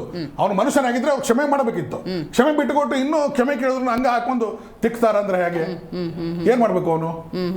ಏನ್ ಮಾಡ್ಬೇಕು ಹೇಳಿ ನೋಡೋಣ. ಮೊದಲನೇ ಜೈಲಿನಲ್ಲಿ ಕೊಳಿತಾ ಇದ್ದಾನೆ, ಮೊದಲನೇ ಸಂಕಷ್ಟ ಅನುಭವಿಸ್ತಾ ಇದ್ದಾನೆ, ಅದ್ರಲ್ಲಿ ನೀವೊಂದು ಹಾಕಿ ತಿಕ್ಕೋದೆ ಅಂದ್ರೆ ಏನ್ ಮಾಡ್ಬೇಕು ಹೇಳ್ರಿ? ಅವನು ಮನುಷ್ಯ ಅದನ್ನು ಅವನೇನ್ ದೇವ್ರ? ಓಕೆ ಅಲ್ಲ ಸರ್, ಈಗ ಸಾಮಾಜಿಕ ಜವಾಬ್ದಾರಿ ಅಂತ ಕೆಲವೊಂದು ಇರ್ತಾವಲ್ಲ, ಹೋಗ್ತಿದ್ದಂಗೆ ಜವಾಬ್ದಾರಿಗಳನ್ನ ಮರಿಬಾರ್ದು ಅಂತ. ಯಾಕೆ ಮರಿತಾನೆ? ಮರಲಾರ್ದ ಹೋಗಿ ತಾನೇ ಹಾಜರಾಗಿದ್ದಾನೆ. ಅವನಿಗೆ ಮರ್ಡರ್ ಮಾಡಿ ಓಡಿ ಹೋಗಿದ್ರೆ ಮತ್ತೆ ಬೇರೆ ಅವಸ್ಕೊಂಡಿದ್ದಾರೆ. ಬೇರೆ ಪೊಲೀಸರು ತಕ್ಷಣ ಹೋಗಿ ಸಿಕ್ಕಿದ್ದಾನೆ. ಬಾಪ ಅಂದ್ರೆ ಬಂದಿದ್ದಾನೆ. ಅವನೇನು ಪ್ರೊಟೆಸ್ಟ್ ಮಾಡಿಲ್ಲ, ಪೊಲೀಸರಿಗೆ ಸಹಕಾರ ಕೊಟ್ಟಿದ್ದಾನೆ. ಏನೆಲ್ಲ ಅವ್ರು ಏನು ಕೇಳ್ತಾರ ಪ್ರತಿಯೊಂದಕ್ಕೂ ಉತ್ತರ ಕೊಟ್ಟಿದ್ದಾನೆ. ಅದರಲ್ಲಿ ಯಾರಾದರೂ ಪೊಲೀಸರು ಅಸಹಕಾರ ಕೊಟ್ಟಿದ್ರೆ, ತನಿಖೆಗೆ ವಿರುದ್ಧವಾಗಿ ವರ್ತಿಸಿದ್ರೆ, ಪೊಲೀಸರಿಗೆ ಅಸಹಾಯಕತೆ ತೋರಿಸಿದ್ರೆ ಅವಾಗ ಬೇಕಾದ್ರೆ ಅವನಿಗೆ ಮೇಲೆ ಆಕ್ಷನ್ ತಗೊಳ್ಳಿ. ಎಲ್ಲ ರೀತಿಯಿಂದ ಸಹಾಯ ಮಾಡಿದಾನೆ ಅವನು. ಎಲ್ಲ ರೀತಿಯಿಂದ ಅವನಿಗೆ ಅನುಕೂಲ ಮಾಡಿಕೊಟ್ಟಿದ್ದಾನೆ ಪೊಲೀಸರಿಗೆ. ಯಾವುದೂ ನಿರಾಕರಿಸಿಲ್ಲ. ಸೊ ಹೀಗಿರುವಾಗ ಇಷ್ಟೊಂದು ಸಭ್ಯತೆಯಿಂದ ಪೊಲೀಸರ ಜೊತೆಗೆ ವರ್ತನೆ ಮಾಡಿದ್ದಾನೆ. ಯಾಕೆ ಅವನ ಮೇಲೆ ದ್ವೇಷ ಸಾಧಿಸ? ಅಲ್ಲ ಸರ್, 3991 ಪುಟಗಳ ಚಾರ್ಜ್ ಶೀಟು, 231 ಸಾಕ್ಷಿ ಉಲ್ಲೇಖ ಮಾಡಿ ದರ್ಶನ್ನೇ ಅದರಲ್ಲಿ ಕೃತ್ಯದಲ್ಲಿ ಭಾಗಿಯಾಗಿದ್ದಾರೆ ಅಂತ ಹೇಳೋ ವಿಚಾರನ ಪೊಲೀಸ್ನ ತನಿಖೆನೇ ಸರಿ ಇಲ್ಲ ಅಂತ ಆಯ್ತಲ್ಲ ಹಂಗಾರೆ? ಹೌದು, ಅವನು ವಾರಂಟರಿ ಸ್ಟೇಟ್ಮೆಂಟ್ ದಲ್ಲೇ ಇಲ್ಲ. ಅವನು ವಾರಂಟರಿ ಸ್ಟೇಟ್ಮೆಂಟ್ ದಲ್ಲಿ ನಾ ಕೊಲೆ ಮಾಡೇನೆ ಅಂತಿಲ್ಲ. ಆರೋಪಿ ಹೇಳಿಕೆಯಲ್ಲಿನೇ ಇಲ್ಲ. ನೀವೆಲ್ಲಿ ಪ್ರೂವ್ ಮಾಡ್ತೀರಿ ಕೊಲೆ ಆಗಿದೆ ಅಂತ? ಪೊಲೀಸ್ನವರು ಇನ್ವೆಸ್ಟಿಗೇಷನ್ ಸರಿ ಇಲ್ಲ. ಅವನು ಹೊಡೆತದಿಂದನೇ ಸತ್ತಿದ್ದಾನೆ ಅಂತ ಪೋಯಂ ರಿಪೋರ್ಟ್ ನಲ್ಲಿ ಇಲ್ಲ. ಮತ್ತೆ ಅವನಿಗೆ ಹಂಗೆ ಫಿಕ್ಸ್ ಮಾಡ್ತೀರಿ ನೀವು? ಅದಕ್ಕೆ 201 ಪ್ರಕಾರ ಅವನು ಫಿಕ್ಸ್ ಮಾಡಿದ್ದಾರೆ. 201 ಪ್ರಕಾರ ಸಾಕ್ಷಿ ನಾಶಪಡಿಸಲಿಕ್ಕೆ ಪ್ರಯತ್ನ ಮಾಡಿದ್ದಾನೆ. ಅದಕ್ಕೆ ಇವನ ಮೇಲೆ 201 ಪ್ರಕಾರ ಫಿಕ್ಸ್ ಮಾಡಿದೀವಿ ಅಂತ ಪೊಲೀಸರು ಚಾರ್ಜ್ ಶೀಟ್ ಹಾಕಿದ್ದಾರೆ. ಸೊ ಹೀಗಾಗಿ ಅವ್ನಿಗೆ ಆರಾಮಾಗಿ ಜಾಮೀನು ಸಿಕ್ಕಿದೆ. ಸುಪ್ರೀಂ ಕೋರ್ಟ್ ನಲ್ಲಿ ಪ್ರಕರಣದಲ್ಲಿ ಏಟು ಆಗ್ಬಾರ್ದಿತ್ತು, 16-17 ಆಗ್ಬೇಕಾಗಿತ್ತು. ಹಂಗಿದ್ದಿದ್ದು ಯಾವುದು ನೀವ್ ಹೇಳೋದು ಹಂಗೆ ಇದ್ದಿದ್ರೆ ಏಟು ಆಗ್ಬಾರ್ದಿತ್ತು. A2 A1 ಅದಕ್ಕೇನು ಸಂಬಂಧ ಇಲ್ಲ. ನೀವು ಹಂಗೆ ಅರ್ಥ ಮಾಡ್ಕೊಳ್ಳೋದು. A1 ಅಂದ್ರೆ ದೊಡ್ಡ ಅಪರಾಧಿ, ಮಹಾ ಅಪರಾಧಿ, ಭಯಂಕರ ಕೊಲೆ ಮಾಡಿದಂತ ಇದು ಚಾರ್ಜಸ್ ಅವನ ಮೇಲೆ ಇದಾವೆ ಅಂತಿಲ್ಲ. A1 ಅಷ್ಟೇ ವ್ಯಾಲ್ಯೂ, 17 ಆರೋಪಿಗೂ ಅಷ್ಟೇ ವ್ಯಾಲ್ಯೂ. ಸುಮ್ಮನೆ ನಾವು ಫಿಗರ್ ಹಾಕ್ಲಿಕ್ಕೆ ನಾವು ಆರೋಪಿಗೆ 1, 2 ಹಾಕಿರ್ತೇವೆ. ಮೇನ್ ಪಾತ್ರ ಯಾರಿರ್ತದೆ ಅವ್ನು 1, 2 ಹಾಕಿರ್ತೀವಿ. ಅದರ ಅರ್ಥ ಅವನೇ ಪ್ರಬಲವಾದ ಆರೋಪಿ ಅಂತ ಅರ್ಥ ಆಗೋದಿಲ್ಲ. ಅದು ಜನಸಾಮಾನ್ಯ ಹಂಗೆ ತಿಳ್ಕೊತಾರೆ. ಬಟ್ ಕಾನೂನು ಪ್ರಕಾರ ಅದಕ್ಕೇನು ವ್ಯಾಲ್ಯೂನೇ ಇಲ್ಲ. ರೈಟ್. ಥ್ಯಾಂಕ್ ಯು ಸರ್, ಇವತ್ತಿನ ಕಾರ್ಯಕ್ರಮದಲ್ಲಿ ಭಾಗಿಯಾಗಿ ಒಂದಷ್ಟು ಮಾಹಿತಿಯನ್ನು ತಿಳಿಸ್ಕೊಟ್ಟಿದ್ದಕ್ಕಾಗಿ. ಸೊ ನೋಡಿದ್ರಲ್ಲ ವೀಕ್ಷಕರೇ, ಇವತ್ತಿನ ಕಾರ್ಯಕ್ರಮದಲ್ಲಿ ನಾವು ಮಾತಾಡ್ತಿರುವಂತಹ ವಿಷಯ ನಟ ದರ್ಶನ್ ಅವರಿಗೆ ಸಿಕ್ಕಿರುವಂಥ ಬೇಲ್ಗೆ ಸಂಬಂಧಪಟ್ಟಂತೆ ಮತ್ತಷ್ಟು ಮಾತಾಡೋಣ. 6 ಕೇರ್ದಾಗ 3 ಕಿಳಿಯುವ ಸಂದರ್ಭ, ಅದೊಂದು ಘಟ್ಟ ಇದೆ ನೋಡಿ. ಅದು ಬಹಳ ದೊಡ್ಡ ಘಟ್ಟ ನೋಡಿ. ನಾವು ಹಂತವಾಗಿ ಬೆಳೀತಾ ಇರ್ತೀವಿ. ಎಲೆ ಮರೆ ಕಾಯ್ತಾ ಇರ್ತಾರೆ ನೋಡಿ, ಅಂಥವ್ರಿಗೆ ಯಾವ ಸಮಸ್ಯೆ ಇಲ್ಲ. ಆದರೆ ಬೆಳೀತಾ ಇದ್ದ ಸಂದರ್ಭದಲ್ಲಿ ದೊಡ್ಡ ಸ್ಥಾನಕ್ಕೆ ಹೋದಾಗ ನಮ್ಮದೇ ಆದಂಥ ಜವಾಬ್ದಾರಿಗಳಿರುತ್ತೆ. ಜವಾಬ್ದಾರಿಗಳನ್ನು ನಿಭಾಯಿಸುವ ಸಂದರ್ಭದಲ್ಲಿ ಸಣ್ಣ ತಪ್ಪು ಮಾಡಿದರೂ ಕೂಡ ಅದು ದೊಡ್ಡ ರೀತಿ ಕಾಣುತ್ತೆ. ದೊಡ್ಡ ತಪ್ಪು ಮಾಡಿದ್ರೆ ಹೇಳೋದೇ ಬೇಡ ಅಂಥ ಒಂದು ಸನ್ನಿವೇಶ. ಯಮುನವರೇ, ಹಲವಾರು ವಿಚಾರಗಳನ್ನು ನೀವು ಪ್ರಸ್ತಾಪ ಮಾಡ್ತಿದ್ರಿ. ತಪ್ಪು ಮಾಡಿದಾರೋ ಬಿಟ್ಟಿದಾರೋ ಅದು ನ್ಯಾಯಾಲಯ ತೀರ್ಮಾನ ಮಾಡುತ್ತೆ. ಆದರೆ ಒಂದು ಪಕ್ಷ ತಪ್ಪಾಗಿದ್ದರೆ ಅಥವಾ ತನ್ನ ಬಳಗದವರು ತಪ್ಪು ಮಾಡಿದರೆ the next step of Darshan ಇರುತ್ತಲ್ಲ, ಈಗ ಇಟ್ ಈಸ್ ಲೈಕ್ ಅ ಪುನರ್ಜನ್ಮ ಅಂತ ಕರಿಬೋದು. ಈ 6 ತಿಂಗಳ ಜೈಲುವಾಸ ಇದೆಯಲ್ಲ, ಒಂಥರ ಅದು ಊಹೆ ಕೂಡ ನಿಲುಕೋದು, ಅಷ್ಟು ಕಷ್ಟದ ಸನ್ನಿವೇಶವನ್ನು ಅವರು ಎದುರಿಸಿರ್ತಾರೆ. ನೆಕ್ಸ್ಟ್ ಇಡುವಂಥ ಪ್ರತಿಯೊಂದು ಹೆಜ್ಜೆಯನ್ನು ಕೂಡ ಯೋಚನೆ ಮಾಡಿ ಇಡುವಂತಹ ಒಂದು ನಿರ್ಧಾರಕ್ಕೆ ದರ್ಶನ್ ಅವ್ರು ಬಂದಿರಬಹುದಾ ಅಂತ. ಯಾಕಂದರೆ ಅಭಿಮಾನಿಗಳು ಅಂದಾಗ ಅವರು ಸಿನಿಮಾದಲ್ಲಿ ಟೀ ಶರ್ಟ್ ಹಾಕಿದ್ರೆ ಅದನ್ನ ಫಾಲೋ ಮಾಡ್ತಾರೆ, ಇನ್ನು ಸಿಗರೇಟಲ್ಲಿ ದಮ್ ಇಳಿಯೋದು ಅಂತಾರಲ್ಲ ಅದನ್ನು ಮಾಡಿದ್ರು ಅದನ್ನು ಫಾಲೋ ಮಾಡ್ತಾರೆ, ದೇವಸ್ಥಾನಕ್ಕೆ ಹೋದರೆ ದೇವಸ್ಥಾನ ಪಂಚೆ ಹಾಕ್ಕೊಂಡು ಪೂಜೆ ಮಾಡಿದ್ರೆ ಅದನ್ನು ಫಾಲೋ ಮಾಡ್ತಾರೆ. ಅಂದರೆ ಅಂಥ ಅಭಿಮಾನಿ ಬಳಗ ಇದೆ. ಹಾಗಾಗಿ the every step of Darshan matters ಅಲ್ವಾ ಅಂಥೇಳಿ ಯಮುನಾ ಅವರೇ. ದರ್ಶನ್ ಸರ್ ಒಬ್ರೇ ಅಲ್ಲ, ಪ್ರತಿಯೊಬ್ಬ ನಾಗರಿಕನಿಗೂ ಇರಬೇಕಾದಂತಹ ಜವಾಬ್ದಾರಿನೇ ಅದು. ಹಾಗೆ ದರ್ಶನ್ ಸರ್ ಅವರು ಈಗ ಎಷ್ಟು ಒಳ್ಳೆ ಕೆಲಸಗಳು ಮಾಡಿಲ್ಲ, ಎಷ್ಟು ಜನರಿಗೆ ವಿದ್ಯಾಭ್ಯಾಸ ಕೊಡಿಸಿಲ್ಲ, ಎಷ್ಟು ಜನರಿಗೆ ವೈದ್ಯಕೀಯ ಸಹಕಾರವನ್ನ ನೀಡಿಲ್ಲ, ಎಷ್ಟೆಲ್ಲ ಒಳ್ಳೆ ಕೆಲಸಗಳನ್ನ ಅವರು ಸಹ ಮಾಡಿಲ್ಲ, ಅದನ್ನು ಫಾಲೋ ಮಾಡ್ಬೇಕಲ್ವೇ? ಸೊ ಹಾಗಾಗಿ ಪ್ರತಿಯೊಬ್ಬ ಮನುಷ್ಯನಿಗೂ ನೀವು ಹೇಳುವಂತ ಪಾಯಿಂಟ್ ಎಲ್ರಿಗೂ ಇರ್ಬೇಕಾದಂತದ್ದೇ. ಇವತ್ತು ಎಲ್ರೂ ಕೂತ್ಕೊಂಡು ಯಾಕೆ ಇಷ್ಟೆಲ್ಲ ಡಿಸ್ಕಸ್ ಮಾಡ್ತಾ ಇದೀವಿ ಅಂತ ಅಂದ್ರೆ, ಬಿಕಾಸ್ ಇಟ್ ಈಸ್ ದರ್ಶನ್ ಅನ್ನೋ ಒಂದು ನೇಮ್ ಟ್ಯಾಗ್ ಏನಿದೆ ಅಲ್ವಾ. ಸೊ ಹಾಗಾಗಿ ಇಷ್ಟೆಲ್ಲಾನು ಮಾತಾಡ್ತಾ ಇದೀವಿ. ಈ ರೀತಿಯಾಗಿ ಮಾತಾಡ್ಬೇಕಾದಂಥದ್ದು ಸಾಕಷ್ಟು ಜವಾಬ್ದಾರಿಯುತವಾದಂತಹ ಕಾರ್ಯಗಳು, ಕೆಲಸಗಳು ನಮ್ಮ ಸಮಾಜಕ್ಕೆ ಬೇಕಾಗಿರುವಂತದ್ದು ಇದಾವೆ. ಹಾಗಾದ್ರೆ ಬಟ್ ಈಗ ಇದನ್ನ ನಾವು ಏನ್ ಹೇಳ್ತಾರೆ, ಮೈಕ್ರೋಸ್ಕೋಪ್ ಕೆಳಗೆ ಇಟ್ಬಿಟ್ಟು ಅದನ್ನ ಯಾಕೆ ದೊಡ್ಡದಾಗಿ ಝೂಮ್ ಮಾಡ್ತಾ ಇದೀವಿ ಅಂತ ಅಂದ್ರೆ, ಬಿಕಾಸ್ ಇಟ್ ಇಸ್ ದರ್ಶನ್ ಅವ್ರು ಹಾಗಂದ್ಬಿಟ್ಟು ಅವ್ರಿಗೆ ಏನು ಜವಾಬ್ದಾರಿನೇ ಇಲ್ಲ ಅನ್ನೋ ರೀತಿನಲ್ಲಿ ನಾವ್ ಇವತ್ತು ಕೂತ್ಕೊಂಡು ಮಾತಾಡಕ್ ಆಗೋದೇ ಇಲ್ಲ. ಖಂಡಿತವಾಗಿ ಅವ್ರಿಗೆ ಇದೆ ಜವಾಬ್ದಾರಿ. ಅವ್ರಿಗಿರುವಂತ ಎಷ್ಟೊಂದು ಮಾನವೀಯ ಗುಣಗಳನ್ನ ಕಲ್ತ್ಕೊಳ್ಬೇಕಾದಂತ ತುಂಬಾನೇ ಇದೆ ಅವರಿಂದ. ಕುತೂಹಲದ ಒಂದಷ್ಟು ಇನ್ಸಿಡೆಂಟ್ಗಳು. ನಾನೇ ಒಂದ್ಸಲ ದರ್ಶನ್ ಅವ್ರನ್ನ ಸಂದರ್ಶನ ಮಾಡಬೇಕಾದ್ರೆ ಎಲ್ಲೋ ಕಷ್ಟದಲ್ಲಿದ್ದಾರೆ ಅಂದ ಸಂದರ್ಭದಲ್ಲೂ ಕೂಡ ಅವರನ್ನು ಹುಡುಕಿ ಅವ್ರಿಗೇನು ಆಸರೆ ಬೇಕು ಅದನ್ನು ಒದಗಿಸುವಂತಹ ಈ ಒಳ್ಳೆತನ ಎಲ್ಲಿಂದ ಅಂತ ಕೇಳಿದ್ದೆ ನಾನು ಒಂದ್ಸಲ ದರ್ಶನ್ ಅವ್ರಿಗೆ. ಆಗ ದರ್ಶನ್ ಹೇಳಿದ್ದು, ಮೇಡಮ್ ನಾನು ಕಚಡಾನೆ ಅಥವಾ ನಾನು ಕೆಟ್ಟವನೇ, ಆದರೆ ನನ್ನ ಒಳಗೊಂದು ಭಾವನೆ ಇದೆ, ನಾನು ಯಾಕಂದರೆ ಕಷ್ಟದಿಂದ ಬಂದವನು, ಅದು ನನಗೆ ಕಾಣುತ್ತೆ, ಆ ಸಂದರ್ಭದಲ್ಲಿ ನನಗೇನು ಮಾಡಬೇಕು ಅದನ್ನು ನಾನು ಮಾಡ್ತೀನಿ, ಈ ಥರದೊಂದಷ್ಟು ಟಾಕ್ಸ್ನ ಹೇಳಿದರು. ಇನ್ನೊಂದು ಯಾವುದೋ ಒಂದು ಸಂದರ್ಶನದಲ್ಲಿ ಹೌದು ಅಂದರೆ ರೆಮ್ಯುನರೇಷನ್ ಜಾಸ್ತಿ ತೊಗೋತಾರೆ ಅನ್ನೋ ವಿಚಾರಕ್ಕೆ ಸಂಬಂಧಪಟ್ಟಂತೆ ಪ್ರಶ್ನೆ ಕೇಳಿದಾಗ, ಹೌದು ನನಗೆ ಖರ್ಚಿದೆ, ನಾನು ತೊಗೊತೀನಿ, ಪ್ರತಿನಿತ್ಯ ಇಷ್ಟೊಂದು ಏನು ಕಷ್ಟ ಅಂತ ಕೇಳ್ಕೊಂಬಂದವ್ರಿಗೆ ಕೊಡೋದಕ್ಕೆ ನನಗೆ ದುಡ್ಡು ಬೇಕು ಅಂತ ಹೇಳಿದರು. ಅಂದರೆ ನೀವು ಹೇಳ್ದಂಗೆ ಹೈಲೈಟ್ ಮಾಡೋದಕ್ಕೆ, ಅಂದರೆ ಒಳ್ಳೆತನವನ್ನು ಎಂಥ ಕೆಟ್ಟ ವಿಚಾರದಲ್ಲಿ ನೋಡಬೇಕು ಅಂದರೂ ಕೂಡ ಮನೋಭಾವ ಬೇಕಾಗುತ್ತೆ ಅಂತ ಹೇಳಿ. ಅಂದರೆ ಹಲವಾರು ಸಾಮಾಜಿಕ ಈ ವಿಚಾರದಲ್ಲಿ ಇನ್ನೊಂದು ಪಾಯಿಂಟ್ ಏನಂದ್ರೆ, ಯಾವಾಗ್ಲೂ ಕಳ್ತನ ಮಾಡಿದವನು ನಾನು ಕಳ್ಳ ಅಂತ ಹೇಳ್ಕೊಳಲ್ಲ, ನಿಜವಾಗ್ಲೂ ಕಚ್ಚಡವಾಗಿರೋನು ನಾನ್ ಕಚ್ಚಡ ಅಂತ ಹೇಳ್ಕೊಳಲ್ಲ. ಸೊ ನಮ್ ದರ್ಶನ್ ಸರ್ಗೆ ನಂಗೆ ಒಂದೊಂದ್ಸಲ ಅನ್ಸುತ್ತೆ, ನಾನು ಅವ್ರನ್ನ ಪ್ರೀತಿ ವಿಶ್ವಾಸದಿಂದ ಪೆದ್ದ ಅಂತ ಕರಿತೀನಿ ಸೀರಿಯಸ್ಲಿ. ಯಾಕಂತಂದ್ರೆ ಅವರು ತೋರ್ಕೆಗೆ ಮಾತಾಡೋಂಥವ್ರಲ್ಲ, ಶುಗರ್ ಕೋಟೆಡ್ ಮಾತು ಅಂತಾರೆ ನೋಡಿ, ಆ ಮನುಷ್ಯಂಗ್ ಇಲ್ಲವೇ ಇಲ್ಲ. ಸೊ ಹಾಗಾಗಿ ನಾನು ಒಂದೊಂದ್ಸಲ ಅವ್ರನ್ನ ಪ್ರೀತಿಯಿಂದ ಪೆದ್ದ ಅಂತಾನೆ ಕರೆಯೋದು. ಇನ್ನೊಂದು ರೆಮ್ಯುನರೇಷನ್ ಅವ್ರು ತಗೋತಾ ಇದ್ದಾರೆ ಅಂತಂದ್ರೆ ಅವ್ರ ಮಾರ್ಕೆಟ್ ಇವತ್ತಿನ ದಿನ ಆ ರೀತಿ ಇದೆ. ನಾವು ಒಂದು ವಸ್ತುಗೆ ಬ್ರ್ಯಾಂಡ್ ಪ್ರಕಾರವಾಗಿ ಅದಕ್ಕೆ ಬೆಲೆಯನ್ನು ಕೊಡ್ತೀವಿ. ಒಂದ್ ಇಡೀ ಸಿನಿಮಾನ ಮುಂದೆ ತಗೊಂಡು ಹೋಗುವಂತ ಕೆಪಾಸಿಟಿ ದರ್ಶನ್ ಸರ್ ಇರೋದ್ರಿಂದ ಅವರ ರೀ-ರಿಲೀಸ್ ಮೂವಿಗಳು ಸೂಪರ್ ಹಿಟ್ ಆಗ್ತಾ ಇದೆ ಅಂತಂದ್ರೆ ಅವ್ರಿಗೆ ಆ ವ್ಯಾಲ್ಯೂ ಇರೋದ್ರಿಂದ ಅವರು ರೆಮ್ಯುನರೇಷನ್ ಬಗ್ಗೆ ನಾವು ಮಾತಾಡಕ್ ಆಗೋದೇ ಇಲ್ಲ. So 2 point I wanted to tell you. Thank you. Right. ಹಂಗೆ ಇರಿ, ಸಂಪರ್ಕದಲ್ಲಿ ಮಾತಾಡ್ತೀನಿ. ಸೊ ಇದಕ್ಕೆ ನಮ್ಮ ಕಾರ್ಯಕ್ರಮದಲ್ಲಿ ದರ್ಶನ್ ಅಭಿಮಾನಿಯಾಗಿರುವಂಥ ಕಿರಣ್ ಅವ್ರು ಜಾಯ್ನ್ ಆಗಿದ್ದಾರೆ. ನಮಸ್ಕಾರ ಕಿರಣ್ ಅವರೇ. ಸೊ ಇವತ್ತು ಬಹಳ ನಿರೀಕ್ಷೆಯಿಂದ ಕಾಯ್ತಾ ಇದ್ದಂತಹ ಜಾಮೀನು ಸಿಕ್ಕಿಬಿಟ್ಟಿದೆ, ನಿಮ್ಮ ಫಸ್ಟ್ ರಿಯಾಕ್ಷನ್ ಏನು ಅಂತ? ಇವತ್ತು ಆ್ಯಕ್ಚುಲಿ ಒಂದು ಕರ್ನಾಟಕಕ್ಕೆ ಒಂದು ಸುವರ್ಣ ಸಂಭ್ರಮ ಅಂತ ಹೇಳ್ಬೋದು. ಓಕೆ. ಯಾಕಂತಂದ್ರೆ ದರ್ಶನ್ ಅವರು ಹೊರಗಡೆ ಬಂದಿದ್ದಾರೆ. ಒಂದು ಲೆವೆಲ್ಗೆ ಹೇಳ್ಬೇಕಂದ್ರೆ ಮಾಡದೇ ಇರೋ ತಪ್ಪಿಗೆ ಶಿಕ್ಷೆ. ಯಾಕೆ ಈ ಮಾತು ನಾನು ಯಾಕೆ ಹೇಳ್ತೀನಿ ಅಂತಂತಂದರೆ, ಒಂದು ರೀತಿಯಲ್ಲಿ ಅವ್ರು ಮಾಡಿದ ಸರಿನೇ. ಈಗ ನಮ್ಮ ಮನೆ ಹೆಣ್ಮಕ್ಳ ಮೇಲೆ ಕಣ್ಣಿಟ್ರೆ ಸರಿಯಪ್ಪ ಇನ್ನೊಂದು ಸರಿ ಮಾಡಬೇಡ ಅಂತೇಳಿ 1 ಸರಿ ಹೇಳ್ತೀವಿ, 2 ಸರಿ ಹೇಳ್ತೀವಿ. ಅದು ಮಾತಾಗಿದ್ರೆ ಓಕೆ. ನಮ್ಮ ಮನೆ ಮಗಳ ಮೇಲೆ, ನಮ್ಮ ಮನೆ ಹೆಣ್ಮಕ್ಳಿಗೆ ಅಶ್ಲೀಲವಾಗಿ ಅವನು ಏನೋ ಮೆಸೇಜ್ ಕಳಿಸಿದ್ರೆ ಯಾರು ತಾನೇ ಸುಮ್ಮನೆ ಇರ್ತಾರೆ ಮೇಡಮ್? ಈಗ ಅದು ಅಫ್ಕೋರ್ಸ್ ಲೈಕ್ ರಿಯಾಕ್ಟ್ ಆಗೇ ಆಗ್ತಾರೆ. ಯಾರಾದರೂ ಹೇಳಿರ್ಬೇಕು, ವಾರ್ನ್ ಮಾಡಿರ್ಬೇಕು, ಎಲ್ಲ ಹೇಳಿರ್ಬೇಕು, ಎಲ್ಲ ಅವರು ಏನು ಹೇಳಿದ್ರು ಈ ಥರ ತಪ್ಪು ಮಾಡಬೇಡ, ಈ ಥರ ಇಲ್ಲ ವಾರ್ನಿಂಗ್ ಅಂತೂ ಮಾಡೇ ಇರ್ತಾರೆ. ಯಾರಾದರೂ ಸಡನ್ಲಿ ಏನು ಇದು ಅಂತೂ ಮಾಡಿರಲ್ಲ. ಸೊ ಅಷ್ಟೆಲ್ಲ ಮಾಡಿದ ಮನುಷ್ಯ ಎಷ್ಟೋ ಸಹಾಯ ಮಾಡಿದ್ದಾರೆ, ಇದು ಮಾಡಿದ್ದಾರೆ, ದಯಾಗುಣ ಎಲ್ಲ ಇದೆ. ಇಷ್ಟು ಸಡನ್ ಆಗಿ ಒಬ್ಬ ಮನುಷ್ಯನ ಕೊಲ್ತಾನೆ, ಇದು ಮಾಡ್ತಾನೆ ಅನ್ನೋಕ್ಕೆ ಯಾವುದೇ ಇದು ಇಲ್ಲ. ಫಸ್ಟ್ ಆಫ್ ಆಲ್ ಅದನ್ನ ಒಪ್ಕೊಳ್ಳೋಕ್ಕೂ ಆಗಂಗಿಲ್ಲ. ಬಟ್ ಆದರೆ ಪರ್ಟಿಕ್ಯುಲರ್ ಆಗಿ ರೇಣುಕಾ ಸ್ವಾಮಿ ಮಾಡಿದ್ದು ಮಾತ್ರ ಹೀನಾಯ ಅದು. ಯಾಕಂದ್ರೆ ಹೆಣ್ಮಕ್ಳಿಗೆ ಆ ರೀತಿ ಖಾಸಗಿ ಹಂಗದ್ ಫೋಟೋ ಕಳಿಸಿ ಇದು ಮಾಡಿದೆ ನನ್ನ ಪ್ರಕಾರ ಯಾವ ಗಂಡಸೆ ಸುಮ್ಮನೆ ಇರಲ್ಲ ಮೇಡಮ್. ನಾನು ಅದಕ್ಕೆ ಬಂದೆ, ಆರಂಭದಲ್ಲಿ ಒಂದು ಮಾತನ್ನು ಹೇಳಿದೆ, ರೇಣುಕಾ ಸ್ವಾಮಿ ಮಾಡಿದ್ದು ಅಕ್ಷಮ್ಯ, ಅದನ್ನು ಕ್ಷಮಿಸೋಕ್ಕೆ ಆಗಲ್ಲ ಅಂತ ತಪ್ಪು. ಒಬ್ರಿಗಲ್ಲ, ಬೇಕಾದಷ್ಟು ಹೆಣ್ಮಕ್ಳಿಗೆ ಆ ಥರ ಮೆಸೇಜಸ್ ಹಾಕಿದ್ದಾರೆ. I agree. ದರ್ಶನ್ಗೂ ಕೋಪ ಬಂತು. 2 ಚಾನ್ಸಸ್ಸು, ಕರೆದು ಬುದ್ಧಿ ಹೇಳೋದು, ಇಲ್ಲ ಅಲ್ಲೇ ಲೋಕಲ್ ಪೊಲೀಸ್ಗೆ ಒಂಚೂರು ವಿಚಾರಿಸ್ಕೊಳ್ಳಿ ಅಂದರೆ ಕಾನೂನಾತ್ಮಕವಾಗಿ ಏನು ಮಾಡಬೇಕಾಗಿತ್ತು ಅದನ್ನ ಮಾಡಿಬಿಡೋರು. ದರ್ಶನ್ ಇಷ್ಟು ಅನುಭವಿಸ್ಬೇಕಾಗಿರಲಿಲ್ಲ ಅಂತ. That's 3rd point. ಕರೆಸಿದ್ರು, ಆ ಕೋಪ ಅದೆಲ್ಲಿತ್ತೋ ಗೊತ್ತಿಲ್ಲ, ತೆಗೆದು ಕೊಟ್ಟರು ಅಂತ ಹೇಳಿದ್ರೆ ಆ ಕ್ಷಣದಲ್ಲಿ ಪ್ರಾಣ ಹೋಯ್ತು ಅಂದರು ಅದನ್ನೂ ಜನ ಒಪ್ಕೊಂಡ್ಬಿಡೋರೇನೋ. ಆದರೆ ಏನಾಯಿತು ಅಂದರೆ ಚಿತ್ರಹಿಂಸೆ ಕೊಟ್ಟಿದ್ದಾರೆ. ಇದನ್ನ ಮೇ ಬಿ ಡೈಜೆಸ್ಟ್ ಮಾಡ್ಕೊಳ್ಳೋದು ಕಷ್ಟ ಆಗ್ಬೋದೇನೋ ಅಂತ ಹೇಳಿ. ಇಲ್ಲ, ಒಂದು ರೀತಿ ಅದನ್ನ ನೋಡಿದ್ರೆ ನಮ್ಗೆ ಇನ್ನೊಂದು ಪರ್ಟಿಕ್ಯುಲರ್ ಆಗಿ ದರ್ಶನ್ ಅವರ ಚಿತ್ರಹಿಂಸೆ ಕೊಟ್ಟಿದ್ದಾರೆ ಅನ್ನೋದಕ್ಕೆ ಯಾವ ಸಾಕ್ಷಿನೂ ಇಲ್ಲ. ಓಕೆ, ಹೇಳಿರ್ಬೇಕು. ಸ್ವಂತ ಲೈಕ್ ಫ್ರೆಂಡು, ಪವಿತ್ರ ಗೌಡ ಅವ್ರ ಫ್ರೆಂಡು, ಯಾರಿಗಾರಾದ್ರೂ ಅದು ನೋವಿರುತ್ತೆ, 2 ಡೇಟ್ ಹೊಡೆದಿರ್ಬೇಕು ಅಂತ ತಿಳ್ಕೊಳ್ಳೋಣ. ಆಯ್ತು. ಸೊ ಅದನ್ನ ಬಿಟ್ಟು ಊಟ ಮಾಡ್ಕೊಂಡು ಹೋಗಪ್ಪ ಅಂತ ಹೇಳಿದ ವ್ಯಕ್ತಿ ಆಮೇಲೆ ಹಿಂದಿದ್ದವ್ರು ಅದು ಏನ್ ಮಾಡಿದ್ರು ಏನಿಲ್ಲೋ ಅದು ಇನ್ನೂ ನಿಗೂಢವಾಗೇ ಉಳಿದಿದೆ. ಸೊ ಪರ್ಟಿಕ್ಯುಲರ್ ಆಗಿ ಇವೆಲ್ಲ ನೋಡ್ಕೊಂಡು ಬಂದಾಗ ಎಲ್ಲ ಒಂದ್ ಕಡೆ ಯಾವ ರಾಮಾಯಣ ಮಹಾಭಾರತ ಕಾಲದಿಂದನೂ ಇದೆ, ಹೆಣ್ಣಿನ ಶೋಷಣೆ ಮಾಡಿದವ್ರನ್ನ ಶ್ರೀಕೃಷ್ಣ ಪರಮಾತ್ಮನೂ ಬಿಟ್ಟಿಲ್ಲ, ಯಾರು ಬಿಟ್ಟಿಲ್ಲ. ಸೊ ಇಂಥ ಸಂದರ್ಭದಲ್ಲಿ ನಮ್ಮ ಬಾಸ್ ಮಾಡಿದ್ದೇನು ಅಂತ ಇದೇನು ತಪ್ಪಲ್ಲ ಅನ್ನೋದು ನಂದು. Very nice. ಓಕೆ, ಮಾತಾಡ್ತೀನಿ. ಘನಶ್ಯಾಮ್ ಅವರೇ, ಮುಂದಿನ ಹೆಜ್ಜೆ, ಮುಂದಿನ ನಿಲುವು ದರ್ಶನ್ ಅವ್ರದ್ದು ಹೇಗಿರಬೇಕು, ಹೇಗಿದ್ರೆ ಚೆನ್ನ, ಹೇಗಿರಬಹುದು ಅಂತ ಅನ್ಸುತ್ತೆ? ಒಂದು ಸಿಂಪಲ್ ಎಕ್ಸಾಂಪಲ್ ಹೇಳ್ತೀನಿ.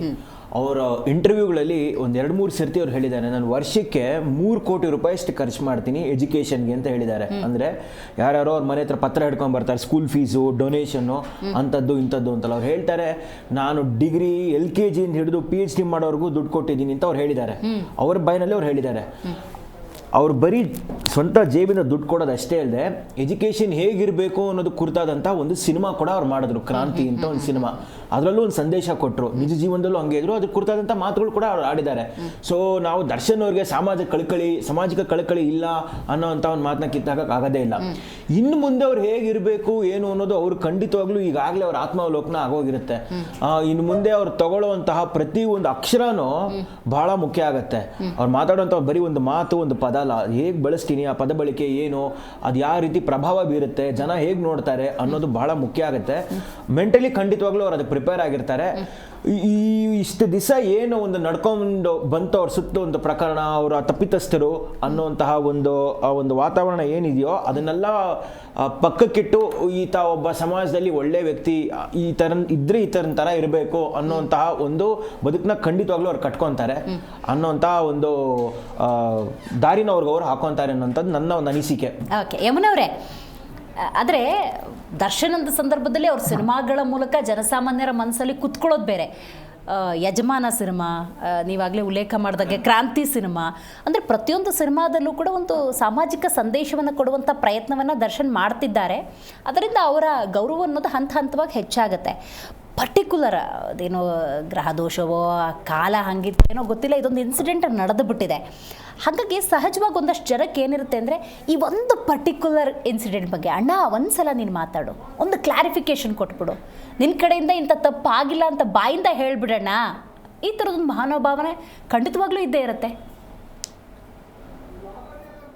ನನಗೆ ಅವ್ರ ಬಾಯಿಂದ ಕೇಳೋದ್ಕಿಂತ ಇಷ್ಟೆಲ್ಲ ಇನ್ವೆಸ್ಟಿಗೇಟ್ ಮಾಡಿರುವಂತಹ ನಮ್ಮ ನ್ಯಾಯಾಂಗ, ಪೊಲೀಸ್ ಡಿಪಾರ್ಟ್ಮೆಂಟ್, ಫಾರೆನ್ಸಿಕ್, ಮತ್ತೆ ಅವರೆಲ್ಲ ಇರೋದು ಯಾಕೆ ಪಾಪ 7 ತಿಂಗಳು ಕಣ್ಣಿಗೆ ಎಣ್ಣೆ ಹಾಕೊಂಡು ಅಷ್ಟು ಕೆಲಸ ಮಾಡಿ ಎವಿಡೆನ್ಸಸ್ ತೆಗೆದು ಇವತ್ತೊಂದು ತನಿಖೆ ಮಾಡಿ ಒಂದು ನಿರ್ಧಾರ ಕೊಟ್ಟಿದ್ದಾರೆ ಅಂತ ಪೊಲೀಸ್ನವರಿಗೆ ಇವ್ರನ್ನ ಫಿಟ್ ಮಾಡಿ ಏನ್ ಪ್ರಯೋಜನ ಅಂತ ಏನಾಗಬೇಕಾಗಿದೆ? ಅಲ್ಲಲ್ಲ, ಅದಕ್ಕೆ ಹೇಳ್ತಾ ಇರೋದು ನಾನು ಐ ಬಿಲೀವ್ ಇನ್ ದೆಮ್ ಅಂತ.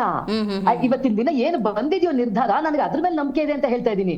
ದರ್ಶನ್ ಸರ್ ಅವ್ರನ್ನ ಇಟ್ಕೊಂಡು ಮತ್ತೆ ಎಳೆದಾಡಿ, ಗುರು ಪಾಪ ಅವರು 7 ತಿಂಗಳು ಇದೇ ತರ ಅವ್ರನ್ನ ಎಳೆದಾಡಿ ಬಾಯಿ ಮುಚ್ಕೊಂಡು ಅವರು ಒಳಗಡೆ ಇದ್ರೂನು ಇಲ್ಲಿ ಹೊರಗಡೆ ಬಿಟ್ಟಿಲ್ಲ ಆ ಮನುಷ್ಯನ. ಮತ್ತೆ ಹೋಗ್ಬಿಟ್ಟು ಏನಾಯ್ತು ಹೇಳು ಗುರು, ಯಾಕೆ ಅವ್ರ ಪಾಡಿಗೆ ಅವ್ರನ್ನ ಬಿಟ್ಬಿಡಿ. ಅವ್ರಿಗೆ 7 ತಿಂಗಳು ಇರ್ಲಿಲ್ಲ, ಅವ್ರ ಪ್ರೊಫೆಷನಲ್ ಕೆಲಸಗಳು ಎಷ್ಟಿದೆ, ಅವ್ರ ಪರ್ಸನಲ್ ಕೆಲಸಗಳು ಎಷ್ಟಿದೆ, ಅವ್ರ ಫ್ಯಾಮಿಲಿ ಕೆಲಸಗಳು ಎಷ್ಟಿದೆ, ಬಿಟ್ಬಿಡ್ರಪ್ಪ ಅವ್ರನ್ನ, ದಯವಿಟ್ಟು ಬಿಟ್ಬಿಡಿ. ಅದು ಒಂದೇ ನನ್ನ ಬಾಯಿಂದ ಬರುವಂತ ಮಾತು ಇವಾಗ. ಖಂಡಿತವಾಗ್ಲು. ಕಿರಣ್, ದರ್ಶನ್ ಜಾಮೀನಂತೂ ಪಡ್ಕೊಂಡಿದ್ದಾರೆ, ಇನ್ನು ಕೇಸ್ ಅದ್ರ ಪಾಡಿಗೆ ನಡೀತಾ ಇರುತ್ತೆ. ಅವರಿಂದ ಜನ ಇನ್ನೇನು ಎಕ್ಸ್ಪೆಕ್ಟ್ ಮಾಡ್ತಿರ್ತಾರೆ ಅಂದರೆ ಒಂದು ಫಸ್ಟ್ ಡೆಫಿನೆಟ್ಲಿ ಅವ್ರು ಬಂದು ಮಾತಾಡ್ತಾರೆ, ಸಿನಿಮಾ ಶೂಟಿಂಗ್ ಹೆಂಗೆ ಆಗ್ತಾ ಇರುತ್ತೆ, ಅದ್ರ ಪಾಡಿಗೆ ಅದು ನಡೀತಾ ಇರುತ್ತೆ, ಇತ್ತ ಕಡೆ ಜನರನ್ನು ಉದ್ದೇಶಿಸಿ ಅಭಿಮಾನಿಗಳನ್ನು ಉದ್ದೇಶಿಸಿ ಮಾತಾಡ್ಬೋದು. ಆ್ಯಸ್ ಅಭಿಮಾನಿ ನೀವೇನು ಎಕ್ಸ್ಪೆಕ್ಟ್ ಮಾಡ್ತಾ ಇದ್ದೀರಿ, ಯಾವ ಮಾತುಗಳನ್ನು ಬಯಸ್ತಾ ಇದ್ದೀರಿ? ಈಗ ಸದ್ಯ ಬಾಸ್ ಹೊರಗಡೆ ಬಂದು ಈಗ ಹುಷಾರಂತೂ ಇಲ್ಲ, ಅವ್ರಿಗೆ ಚೇತರಿಸ್ಕೊಳ್ತಾ ಇದ್ದಾರೆ. ಸಮಯ ತಗೊಂಡು ಬಾಸ್ ಬರಲೇಬೇಕು, ಬಂದು ಅಭಿಮಾನಿಗಳನ್ನ ಉದ್ದೇಶಿಸಿ ಒಂದೆರಡು ಮಾತು ಹೇಳಲೇಬೇಕು. ಯಾಕಂದ್ರೆ ಎಷ್ಟು ತಿಂಗಳಿಂದ ಕಾಯ್ತಿದ್ವಿ ನಾವು. ಬಂಧನವಾದಾಗಿಂದ ಲೈಕ್ ಎಲ್ಲೂ ಒಂದ್ ಕಡೆ ಮಾತಾಡಿಲ್ಲ, ಮಾತಾಡೋಕ್ಕೂ ಬಿಟ್ಟಿಲ್ಲ ಎಲ್ಲೂ ಅವ್ರನ್ನ. ಸೊ ಫಸ್ಟ್ ಅವ್ರ ಧ್ವನಿ ಕೇಳಬೇಕು. ತುಂಬಾ ದಿನ ಆಯ್ತು. ಅದು ಒಂದು ಮಾತಾಡಿ ಲೈಕ್ ಮತ್ತೆ ಒಳ್ಳಿ ನಮ್ಮ ಬಾಸ್ ಹೆಂಗಿದ್ರು, D boss, sandalwood king, box office ಸುಲ್ತಾನ. ಸೊ ಅದೇ ರೇಂಜ್ಗೆ ಮತ್ತೆ ಒಳ್ಳಿ ಅದೇ ರೀತಿ ತೆರೆ ಮೇಲೆ ಅವ್ರನ್ನ ನೋಡ್ಬೇಕು. ಒಂದೊಳ್ಳೆ ರೀಸ್ಟಾರ್ಟ್ ಬಂದೇ ಬರುತ್ತೆ ಮೇಡಮ್, ಪಕ್ಕ ಬರುತ್ತೆ. ಅದ್ರಲ್ಲಿ ನೋ ಮಿಸ್ ಚಾನ್ಸೇ ಇಲ್ಲ. ಮತ್ತೆ ಒಳ್ಳೆ ಬಾಕ್ಸ್ ಆಫೀಸ್ ಸುಲ್ತಾನ ಹಾಗೆ ಆಗ್ತಾರೆ. ಸೊ ಕಾಯ್ತೀವಿ, ಅದೇ ಇಷ್ಟು ದಿವಸ ಅಂತ ಕಾಯ್ತೀವಿ. ಇನ್ನೇನು ವನವಾಸ ಮುಗಿತಲ್ಲ, ನೋಡ್ಕೊಳ್ಳೋಣ ನಮ್ದೇ ಅಲ್ಲ. ಓಕೆ. ಅಂದಾಜು 150 ಕೋಟಿ ಇನ್ವೆಸ್ಟ್ ಮಾಡಿದ್ದಾರೆ ಅನ್ನುವಂಥ ಮಾತುಗಳು ಕೂಡ ಕೇಳಿ ಬರ್ತಾ ಇತ್ತು ಘನಶ್ಯಾಮ್ ಅವರೇ. ಅಂದಾಜು ಈಗ ನಿರ್ಮಾಪಕರ ಹಿತದೃಷ್ಟಿಯಿಂದ ನೋಡೋದಾದ್ರೆ ನೆಕ್ಸ್ಟ್ ಮೂವ್ ಆಫ್ ದರ್ಶನ್ ಇವಾಗ ಅಭಿಮಾನಿಗಳು ಯಾವತ್ತೂ ಅವ್ರನ್ನ ಕೈ ಬಿಟ್ಟಿಲ್ಲ. ಅದು ನಿರ್ಮಾಪಕರುಗಳಿಗೆ ಅದೊಂದು ದೊಡ್ಡ ಪ್ಲಸ್ ಪಾಯಿಂಟು. ಇನ್ನು ಇಷ್ಟು ದಿವಸಗಳಾದ್ರೂ ಇಷ್ಟು ಪ್ರಕರಣಗಳು ಏನೇ ಒಂದು ಬಂತು ಅಂತಂದ್ರೂ ಎಲ್ಲರೂ ಕೇಳೋದೇ ಒಂದು ನೆಕ್ಸ್ಟ್ ಅವ್ರು ಬಂದಮೇಲೆ ಸಿನಿಮಾ ಹೇಗಿರುತ್ತೆ ಏನು ಅಂತ. ಸೊ ಆ ನಿರ್ಮಾಪಕರುಗಳಿಗೆ ಆ ಒಂದು ಇಷ್ಟು ದಿವಸ ಭಯ ಅನ್ನೋದು ಇರುತ್ತೆ, ಕುತೂಹಲ ಅನ್ನೋದು ಇರುತ್ತೆ, ಏನಾಗುತ್ತೆ ಮುಂದೆ, ಹೇಗೆ ತಿಳ್ಕೊಳುತ್ತೆ ಅಂತ. ತಗೊಂತೀನಿ. ಯಮುನಾ ಅವರೇ, ದರ್ಶನ್ ಅವ್ರಿಗೆ ನಿಮ್ಮ ವಿಶಸ್ ನಮ್ಮ ಜೀ ಕನ್ನಡ ವಾಹಿನಿ ಕಡೆಯಿಂದ. ಓಕೆ, ಕರೆಕ್ಟ್ ಆಗಿದೆ. ಘನಶ್ಯಾಮ್ ಅವರೇ ಕಂಟಿನ್ಯೂ ಮಾಡಿ. ನಿರ್ಮಾಪಕರ ದೃಷ್ಟಿ ಅದೇ ನಿರ್ಮಾಪಕರು ಅವ್ರಿಗೆ ಒಂದು ಕುತೂಹಲ ಎಲ್ಲ ಇರುತ್ತೆ ಇಷ್ಟು ದಿವಸ ಏನಪ್ಪ ಹೇಗೆ ಮುಂದೆ ಏನು ಅಂತ. ಈಗ ಅವ್ರಿಗೆ ಈ ಸದ್ಯಕ್ಕೆ ಈ ಪ್ರಕರಣದಿಂದ ಅವ್ರಿಗೆ ಬೇಲ್ ಸಿಕ್ಕಿದ್ಮೇಲೆ ಅವ್ರಿಗೂ ಒಂದು ಬಿಗ್ ರಿಲೀಫ್ ಅಂತ ಆಗಿರುತ್ತೆ. ಅವರು ಸುಪ್ರೀಂ ಕೋರ್ಟ್ಗೆಲ್ಲ ಹೋಗಿ ಅಲ್ಲೂ ಅವ್ರದ್ದೇನು ತಪ್ಪಿತಸ್ಥರಲ್ಲ ಅಂತ ಪ್ರೂವ್ ಆಗಿಬಿಟ್ರೆ ಅಗೇನ್ ಇನ್ನಿಂಗ್ಸ್ ಸ್ಟಾರ್ಟ್ ಮಾಡ್ತಾರೆ, ಬ್ಯಾಕ್ ಇನ್ ಆ್ಯಕ್ಷನ್. ಇವ್ರು ಹೇಳ್ದಂಗೆ ಈ ಸಿನಿಮಾ ಆ್ಯಕ್ಟರ್ಗಳಿಗೆ 2 ವಿಚಾರ ತುಂಬ ಮುಖ್ಯ ಆಗುತ್ತೆ. ಅವರು ಪಬ್ಲಿಕ್ ಲೈಫಲ್ಲಿ ಇರ್ತಾರೆ, ಅವ್ರಿಗೆ ಎಕ್ಸ್ಟೆಂಡೆಡ್ ಫ್ಯಾಮಿಲಿ ಈ ಅಭಿಮಾನಿಗಳು ಅನ್ನೋದು. ಅವರು ಮನೆಯವ್ರ ಬಗ್ಗೆ ಎಷ್ಟು ಯೋಚನೆ ಮಾಡಬೇಕು, ಫ್ಯಾನ್ಸ್ ಬಗ್ಗೆನೂ ಅಷ್ಟೇ ಯೋಚನೆ ಮಾಡ್ತಾರೆ ಖಂಡಿತವಾಗ್ಲೂ ಅವರು. ಈಗ ಅಭಿಮಾನಿಗಳು ದರ್ಶನ್ ಅವ್ರ ಬಗ್ಗೆ ಎಷ್ಟು ಯೋಚನೆ ಮಾಡ್ತಿದ್ದಾರೆ ಅಂದರೆ ಅವ್ರು ಖುದ್ದು ಅವ್ರ ಫ್ಯಾಮಿಲಿ ಬಗ್ಗೆನೇ ಚಿಂತೆ ಮಾಡೋದು, ಅದಕ್ಕಿಂತ ಜಾಸ್ತಿ ಯೋಚನೆ ಮಾಡ್ತಿರ್ತಾರೆ. ಸೊ ಇದೆಲ್ಲ ನೋಡಿದಾಗ ಅವ್ರಿಗೆ ಆ ಸಪೋರ್ಟ್ ಇದ್ದೇ ಇದೆ ಅಂತ ಪ್ರೂವ್ ಆಗುತ್ತೆ. ನೋಡ್ಬೇಕು ಮುಂದೆ. ಯಮುನಾ ಅವರೇ, ಜೀ ಕನ್ನಡ ನ್ಯೂಸ್ ಕಡೆಯಿಂದ ದರ್ಶನ್ ಅವ್ರಿಗೆ ನಿಮ್ಮ ವಿಶಸ್. ಯಮುನಾ ಅವರ ವಿಶಸ್ ಏನು? ಫಸ್ಟ್ ಆದಷ್ಟು ಬೇಗ ನಿಮ್ಮ ಆರೋಗ್ಯ ಗುಣವಾಗ್ಲಿ. ನಿಮ್ ಮೇಲೆ ನಾವ್ ಇಟ್ಟಿರುವಂತ ಪ್ರೀತಿ ವಿಶ್ವಾಸ ಯಾವತ್ತೂ ಹಾಗೆ ಇರುತ್ತೆ. ಮನೇಲಿರೋ ಮಕ್ಳು ತಪ್ಪು ಮಾಡಿದ್ರೆ ಅವ್ರಿಗೆ 2 ಏಟ್ ಹೊಡಿತೀವಿ ಹೊರತು ಅವ್ರನ್ನ ಮನೆಯಿಂದ ಆಚೆ ತಳ್ಳಲ್ಲ ನಾವು. ಹಾಗೆ ನೀವು ನಮ್ಮ ಹೃದಯದಿಂದ ಯಾವತ್ತೂ ಹೊರಗೆ ಹೋಗಲ್ಲ ದರ್ಶನ್ ಸರ್. ಅದೇ ರೆಸ್ಪೆಕ್ಟ್ ಅದೇ ನಿಮ್ಮಲ್ಲಿ ಯಾವತ್ತಿಗೂ ಇರುತ್ತೆ. ಬೇಗ ಗುಣಮುಖರಾಗಿ ನಿಮ್ಮನ್ನ ಬೇಗ ಸ್ಕ್ರೀನ್ ಅಲ್ಲಿ ನೋಡಕ್ ಕಾಯ್ತಾ ಇದೀವಿ. Very nice. Zee Kannada news ಅಲ್ಲಿ ಭಾಗಿಯಾಗಿದ್ದಕ್ಕಾಗಿ, ನಿಮ್ಮ ಮಾತುಗಳನ್ನು ತಿಳಿಸ್ಕೊಟ್ಟಿದ್ದಕ್ಕಾಗಿ ಧನ್ಯವಾದ ಯಮುನಾ ಅವರೇ. Kiran, thank you so much. ಇಷ್ಟ ದರ್ಶನ್ ನಿಮ್ಗೆ ಯಾಕೆ ಇಷ್ಟ, ಯಾವ ಕಾರಣಕ್ಕೆ ಇಷ್ಟ? ಫಸ್ಟು ಡೈರೆಕ್ಟ್ ಆಗಿ ಹೇಳ್ಬೇಕಂದ್ರೆ ಅವ್ರ ಮನ್ಸು ಮೇಡಮ್. ಬಾಡಿ ದೈತ್ಯವಾಗಿದೆ. ಈ ಆನೆ ಇರುತ್ತಲ್ಲ, ಆನೆ ನೋಡಿರ್ಬೇಕು. ರೊಚ್ಚಿಗೆದ್ರೆ ಅದನ್ನ ಕಂಟ್ರೋಲ್ ಮಾಡೋಕೆ ಯಾರಿಂದ ಆಗೋದಿಲ್ಲ. ಬಟ್ ಅದನ್ನ ಪ್ರೀತಿಯಿಂದ ಒಂದ್ಸರಿ ಪಳಗಿಸಿ ನೋಡಿ ಮೇಡಮ್. ನೀವು ಅಡ್ಡ ಮಲ್ಕೊಂಡಿದ್ರು ನಿಮ್ಮ ಮೇಲೆ ಕಾಲಿಟ್ಟರು ಅದು ತುಳಿಯಂಗಿಲ್ಲ, ನೋವು ಮಾಡ್ಕೊಡೋದೇ ಇಲ್ಲ. ಅದು ಎಂತ ಅದೆಷ್ಟೋ ವಿಡಿಯೋಗಳು ನೋಡಿರ್ಬೇಕು ನಾವು, ಪ್ರೀತಿ ತೋರಿಸುತ್ತೆ ಅಂತೇಳಿ. ನಮ್ಮ ಬಾಸ್ ಕೂಡ ಹಂಗೆ ತುಂಬಾ ಮೃದು ಸ್ವಭಾವ ಫಸ್ಟ್ ಆಫ್ ಆಲ್. ಇನ್ನೊಂದು ಲೈಕ್ ಯಾರಾದ್ರೂ ಬಂದು ಕಷ್ಟ ಅಂತ ಹೇಳಿದ್ರೆ ಇಮಿಡಿಯೇಟ್ಲಿ ರಿಯಾಕ್ಟ್ ಆಗುವಂತ ಮನುಷ್ಯ ಅವರು. ಅಂದ್ರೆ ಅಷ್ಟು ಭಾವನಾತ್ಮಕ ವ್ಯಕ್ತಿ ಈ ಕೇಸಲ್ಲಿ ಸಿಲುಕೊಳ್ತಾರೆ ಅನ್ನೋದಾದ್ರೆ ಮಾನಸಿಕವಾಗಿ ಕುಗ್ಗಿ ಹೋಗಿರಬಹುದು ಅಂತ ಅನ್ಸುತ್ತಾ? ಹೌದು, ಯಾಕಂದ್ರೆ ಇಲ್ಲಿ ನಾವು ಎಲ್ಲರೊಂದು ಒಬ್ಬ ಮನುಷ್ಯರಾಗಿ ನಾವು ಯೋಚನೆ ಮಾಡಬೇಕಾಗಿದ್ದು ಏನಂತಂದ್ರೆ, ನಾನು ಮತ್ತೆ ಸೇಮ್ ಅದೇ ಬರ್ತೀನಿ. ನಮ್ಮ ತಂಗಿಗೆ, ನನ್ನ ಹೆಂಡತಿಗೆ, ನನ್ನ ಮಗಳಿಗೆ ಯಾರಾದ್ರೂ ಒಬ್ನು ಮೆಸೇಜ್ ಮಾಡ್ತಿದ್ದ, ಈ ತರ ಲೈಕ್ ಅಶ್ಲೀಲವಾಗಿ ಕಳಿಸ್ತಿದ್ದ ಅಂತಂತಂದ್ರೆ ಪ್ರತಿ ಕ್ಷಣ ನನ್ನ ಮನ್ಸು ಹೆಂಗಿರುತ್ತೆ ಮೇಡಮ್? ಇರ್ಲಿ ಬಿಡು ನೀನೇ ಮೇಂಟೈನ್ ಮಾಡ್ಕೋ, ಇರ್ಲಿ ಬಿಡು ನೀನೇ ಮ್ಯಾನೇಜ್ ಮಾಡ್ಕೊ ಅಂತ ಹೇಳ್ತೀನಿ ನನ್ನ ಮಗಳಿಗೆ, ಹೇಳ್ತೀನಿ ನನ್ನ ಹೆಂಡತಿಗೆ. ಸಾಧ್ಯನೇ ಇಲ್ಲ. ಯಾವನೇ ಇರ್ಲಿ, ಎಲ್ಲೇ ಇರ್ಲಿ, ಹುಡ್ಕೊಂಡು ಹೋಗೋದು ಹೊಡೆದು ಬರ್ತೀವಿ. ಸೊ ಮಾಡಿದ ತಪ್ಪೇನು ಇವಾಗ? ಆದ್ರೂ ನಾವು ಕಾನೂನಿನ ಚೌಕಟ್ಟು ಇದ್ದೇ ಇರ್ತೀವಿ. ಸೊ ನಾನು ಅದಕ್ಕೆ ಆಗಲೇ ಹೇಳಿದ್ದು, ಚಿತ್ರದುರ್ಗದಲ್ಲಿರುವಂಥ ಅದೇ ಯಾವುದೋ ಒಂದು ಪೊಲೀಸಿಗೊಂದು ಫೋನ್ ಮಾಡಿ ಹೇಳಿದ್ದಿದ್ರೆ ಇದೇ ಮೇಡಮ್, ಇದು ಇಷ್ಟೇ ಆಗಿರೋದು ಬಿಟ್ರೆ ಸ್ವಲ್ಪ ಇದು ಒಂದು ಕಾಲ್ ಮಾಡಿದ್ರೆ, ಅಣ್ಣ ಕಾಲ್ ಮಾಡಿದ್ರೆ ಮ್ಯಾಟ್ರ್ ಮುಗಿದೋಗ್ಬಿಡೋದು. ಬಟ್ ಗೊತ್ತಿಲ್ಲ, ಇರ್ಲಿ, ಆಗಿದೆ ಕೆಟ್ಟಗಳಿಗೆ, ಶುಭಗಳಿಗೆ ಇವಾಗ ಪ್ರಾರಂಭವಾಗಿದೆ. ಮುಂದೆ ಆನೆ ನಡೆದಿದ್ದ ದಾರಿ ಮೇಡಮ್. ಓಕೆ, ಅಂದರೆ ಇನ್ನು ಸಿನಿಮಾಗಳೆಲ್ಲ ಸೂಪರ್ ಹಿಟ್ ಆಗುತ್ತೆ. ನನಗೆ ಯಾಕಿದು ಈ ಶಬ್ದ ಪ್ರಯೋಗ ಮಾಡಿದೆ ಅಂದರೆ, ಸಾರಥಿ ಟೈಮಲ್ಲೂ ಕೂಡ ಕೌಟುಂಬಿಕ ವಿಚಾರಕ್ಕೆ ಸಂಬಂಧಪಟ್ಟಂತೆ 28 ದಿವಸ ಜೈಲಲ್ಲಿರ್ತಾರೆ. ಸಾರಥಿ ಜನ ಹಂಗೆ ವಿಜೃಂಭಿಸ್ತಾರೆ ಅಂತ ಯಾರೂ ಕೂಡ ಎಕ್ಸ್ಪೆಕ್ಟ್ ಮಾಡೋದಿಲ್ಲ. ಈಗ ಜೈಲುವಾಸ ಆಯಿತು, ನೆಕ್ಸ್ಟ್ ಯಾವ ಸಿನಿಮಾ ಬಂದರೂ ಸೂಪರ್ ಹಿಟ್, ಫುಲ್. ನೆಕ್ಸ್ಟ್ ಬರೋದೇ ಡೆವಿಲ್ ಮೇಡಮ್. ಕೆಟ್ಟವ್ರಿಗೆ ಡೆವಿಲ್ ಅದು. ಮಲ್ಕೊಳಕ್ ಆಗಂಗಿಲ್ಲ, ಎಚ್ಚರ ಇರಲಿ, ಯಾರ್ಯಾರು ಏನೇನು ಮಾತಾಡಿದ್ರು ಏನೇನಿಲ್ಲ. ಸೊ ಡೆವಿಲ್ ಕನ್ಸಲ್ಲೂ ಕಾಡುತ್ತೆ, ಅಷ್ಟು ಅದು ಮಾತ್ರ ಹೇಳ್ತೀನಿ. ಓಕೆ ಗಣೇಶಮ್ ಅವರೇ, ನೀವೇನು ಹೇಳಕ್ಕೆ ಬಯಸ್ತೀರಿ? ಕಡೆಯದಾಗಿ ದರ್ಶನದ ಸಂದರ್ಭದಲ್ಲಿ ಬಹಳಷ್ಟು ಅಭಿಮಾನಿಗಳಿದ್ದಾರೆ.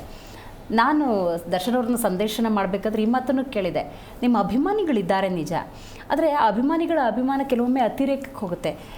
ಅದು ಅಭಿಮಾನಿಗಳನ್ನೇ ಹಾರು ಮಾಡ್ಕೊಳ್ಳೋಕೆ, ಅಂದರೆ ಮೈಯೆಲ್ಲ ಹಚ್ಚಿ ಹಾಕಿಸ್ಕೊಳ್ಳೋದಿರ್ಬೋದು, ಅವ್ರ ಕುಟುಂಬದಲ್ಲಿ 3 ಹೊತ್ತು ಅನ್ನ ಕೊಡ್ತಾರೋ ಇಲ್ಲೋ, ದರ್ಶನ್ಗೆ ಹಾರ ಹಾಕೋದಕ್ಕೆ, ಹಾಲು ಹಾಕೋದಕ್ಕೆ, ಅಭಿಷೇಕ ಹಾಕೋದಕ್ಕೆ ದುಡ್ಡು ಹೊಂದಿಸ್ಕೊಂಬರ್ತಾರೆ.